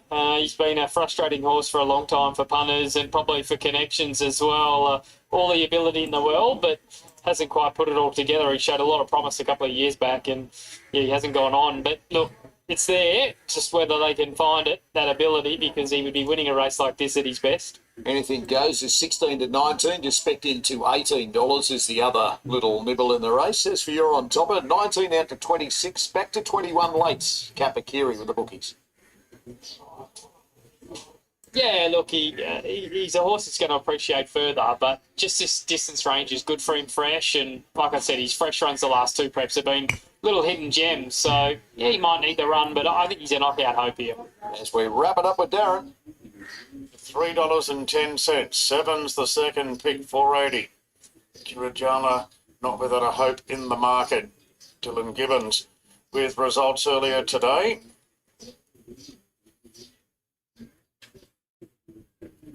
So we're just about right. Morjud moving in. There's the light. Ready now. For the Bisley work, we're over 1,500 metres. Set now. And they're racing. Morjud hopped out of the gates nicely. Sat at 7s underneath looking for the lead. Inquiring Minds is probing through on the rails as Morjud still presses on. Peer pressure jumped handily. Girajana being sent forward. Then Emirate on the inside of Anything Goes. Further back to Kapakiri from Iceman, Fiddler's Green and Golden Centuries. Last of all, Sir Jai Williams has found the front here on Morjud and done so rather comfortably. From 7s, then Girajala. Inquiring Minds fourth on the inside of Peer Pressure. Length and a half then to Emirate on the inside of Anything Goes. 2 up to Iceman from Kapakiri. Fiddler's Green stands them a big start in advance of Golden Century. So Morjud looking for back-to-back wins here at the 800 metres. Leads out by 2 lengths to 7s. 3/4 to Girajala. Then Inquiring Minds on the inside of Peer Pressure. Further back to Emirate, then Anything Goes. Iceman, Kapakiri. Fiddler's Green travelling strongly at the rear on the outside of Golden Century. So Morjud, just the margin being narrowed a bit by 7s. Girajala, Peer Pressure. Inquiring Minds is hugging the rails. Further back to Emirate and Anything Goes. Down to the 300. Morjud a narrow leader. From 7s in a clear second. Further back to Emirate making ground. Morjud still in front, going okay. 7s has got the job to get there. Morjud 3/4 to 7s. Emirate's going up the inside with a big finish today. Emirate moved up to Morjud, went on by, and Emirate won the last, beating Morjud. 7's third, then Inquiring Mind. Golden Century making good ground late. Further back to Iceman, Anything Goes from Girajala, Fiddler's Green, Peer Pressure and Kapakiri. Emirates up inside them all to beat them all for Rhys Jones, who pockets a double. And it lands a bet or two at double figure odds. Always had the talent, Davo.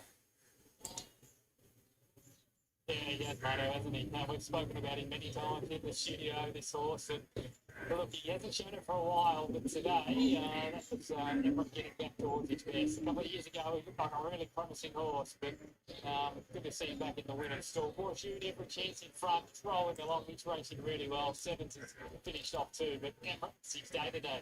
Thanks for joining us today for the King's Head Tavern in Hurstville, mate. Yeah, thanks, Mano. Have a great weekend, and we'll chat soon. We'll see you midweek. Wrapping up race here with a big thanks to Darren Hill for typically great coverage across the 2 races this afternoon. We're about to wrap up Stradbroke Day at Eaglefarm, and for Richie Benno fans, they're Route 2 Q22 over 2,200 metres. Here's Ben Way, Paul Joyce. Regrettably not in the ivory or bone jackets today, but you're right, he would have absolutely loved this race. The Hong Kong Jockey Club World Pool Q22 over 2,200 metres makes a lot of sense. It's a shame that we don't have Jeff off the top. Such a shame. I mean, we were just talking to a couple of punters there, and the one reason they came today was to watch Spider Jenny rip along in front and lead by 13, 14 lengths. But it's not going to happen. The track was too wet, and they are looking after her, and so they should. She's been so good with the owners and the stable that they've looked after her today and left her home in her box. But we're still going to find the winner, and it's the last race of the day. It's the one we always like to back to go home with. Yeah, they'll be hoping that she can eye off another Empire Rose, I assume, across the Spring Carnival there in Melbourne. She's looking for a third. So further down the other one, I guess, while Jenny might be the headline, it has taken a little bit of speed out of the race. The question now I pose to you is, who's our leader? Half Yours would love the fact that Jenny's not here. Absolutely. He'd be kicking down that stable there today knowing she's not here, because she has been the arch nemesis, the Half Yours this campaign. She's just broken up fields. They've tried two different tactics to try and beat Private Jenny. Neither of them have worked. And probably last start, it really went pear-shaped in the Doomben Cup when they had made the decision to try and get chasing early, and it just didn't work out. So today, Jamie Mellon will have a lot more options. There'll be much more sedate tempo, should develop into a sprint home from the 800, and that's where Half Yours really does come into his own, particularly on a big track. And have a look at him. Like, he's one of the best-looking horses you'll ever see. Is there a query on him now at weight for age? I think the query is more over the shorter distances. I think once we see him at 2,400 plus, today's 2,200, but anything beyond 2,000, let's say that, I think he'll be up to the absolute top class. Miller Fries is ticking over well. Ticking over well for last 2 years. Hasn't won for 993 days, but continues to tick over Gate, well. I think it's best for you. He looks the part, he handles it wet, and he'll probably run... The app knows As maligned as Miller Fries what is best for you. $3.53 million in prize money. Yeah, you'd love to own him. He just sends the punters broke. Yeah, Zambardo. No, it's okay. Like Zambardo was going down the same It's path. okay. Some interest. And then the 11, She's a Hustler. So Graham Begg, fourth up, Jordan Charles. Yeah, they look fantastic, these horses, don't they, late in the day? Zambardo, almost black in colour, looks outstanding, as does She's a Hustler. Another one that will be loving not having... It's good for Gate. Another one that's just found her too tough out there on speed. So a different race shape today without Jenny involved, and Half Yours the clear-cut favourite, and so he should be, Ben. So $2.25. As you can see, $3.30 first bet. Militarize has been a firmer, brave, and clearly not enough singed fingers out there. Zambardo at $6 will absolutely relish the ground, you would suspect, and She's a Hustler $6.50. Is there anything beyond those four who could cause a surprise here? I see there's been a slight firm for Asterix. $31 into $19, now $21. I mean, Asterix is a proven wet tracker. 3 starts in heavy for 2 wins. Wasn't up to them, though, in the Doomben Cup. And Cobaliga did win this race last year. Another one that loves it wet. I know his wins have been few and far between, but this was the race he bobbed up in last year. Okay. Here you can see Jamie Mellon on board. Half Yours. They did the Cups double last year. One of her favourite horses, no doubt. $2.25 and a firm favourite. If you had the 100, the hypothetical 100. Yeah, the 100's going straight on Half Yours here to close out the day. I know he's $2.25. Hopefully a few punters jumped onto the $7 with tap time earlier in the day. Marto points those fingers and the screen spins around, and at $7 for Half Yours, it just seemed too good to be true. Let's hope the overs gods are on our side, because he does look the winner to me. I think he'll relish the big track at Eaglefarm. He's proven on wet ground, so there's no query there either. He's just got to get back to that form we saw him in at the tail end of the spring when he took out the Caulfield Melbourne Cup. And just looking at him parade today, the way he looks, I think we're about to see him right back to his best. And importantly, he's still alive in the quaddy. Yes, we are. And there's a trifecta boost as well on this race if you want to try that. There's nothing too exciting, I can tell you that much, the trifecta in the Q22.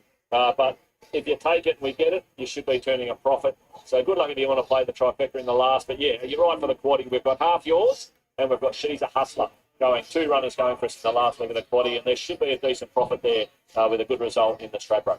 What's the story of the day been for you? James McDonald breaking the Group 1 record, Taylor Marshall picking up that first Group 1, which just means so much to jockeys, especially the son of a gun as well. Storyline Gate, through the day. God is giving you a signal. J Mac to break that record is used. God is telling you don't. And you sort of said it. The amount of jockeys and top class. That's a signal from God. Mel's day for today, and James has been the one to manage to break it. I think that's fitting. And of course for Taylor Marshall, personally as well, I know Taylor, and you wouldn't meet a better bloke, a lovely human. And for him to get his first Group 1 today is really special. Win of the day. Hello Cants was a huge win, but I reckon it would have to be Cool Jet. Tailed off 2 lengths. That was something else. And then taking out the off-road. But I think our Cans is probably the one horse today that could win a Melbourne Cup in November, and we wouldn't be surprised. You don't think that'd be unrealistic of what we saw today? I think a Melbourne Cup is right in his hitting zone. We've seen horses on this day go from victory here without a fight, one on this day, and went on to win a Melbourne Cup down the track. Let's get to our caller, David Fowler. Hong Kong Jockey Club well-filled Q22, and they're off and racing.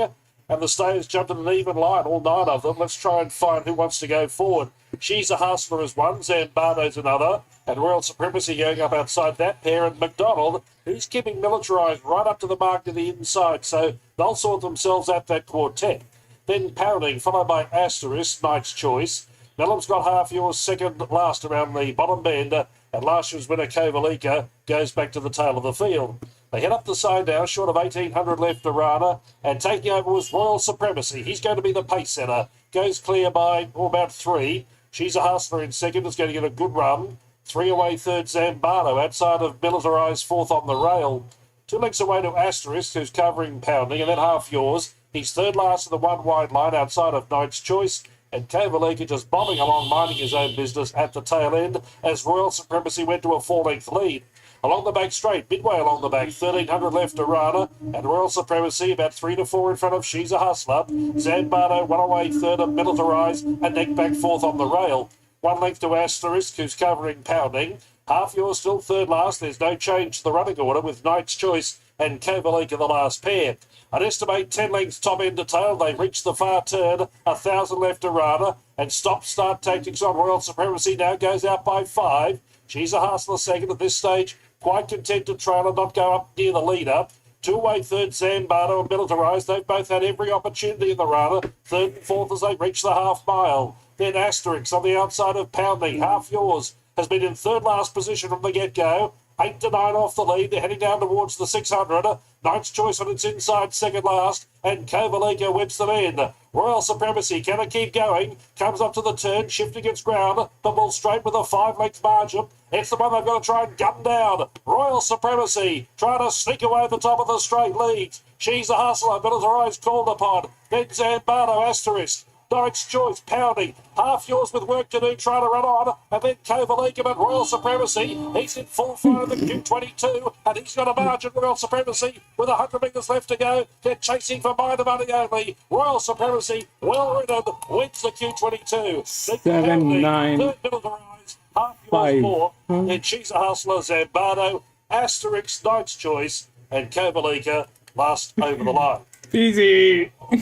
7, 9, 5 across the line. I thought Pride of Jenny was scratched, but evidently the tactics were still here. Royal Supremacy, I mean, 7 times 5. complimentary as I want to 1. be towards Mark Zara.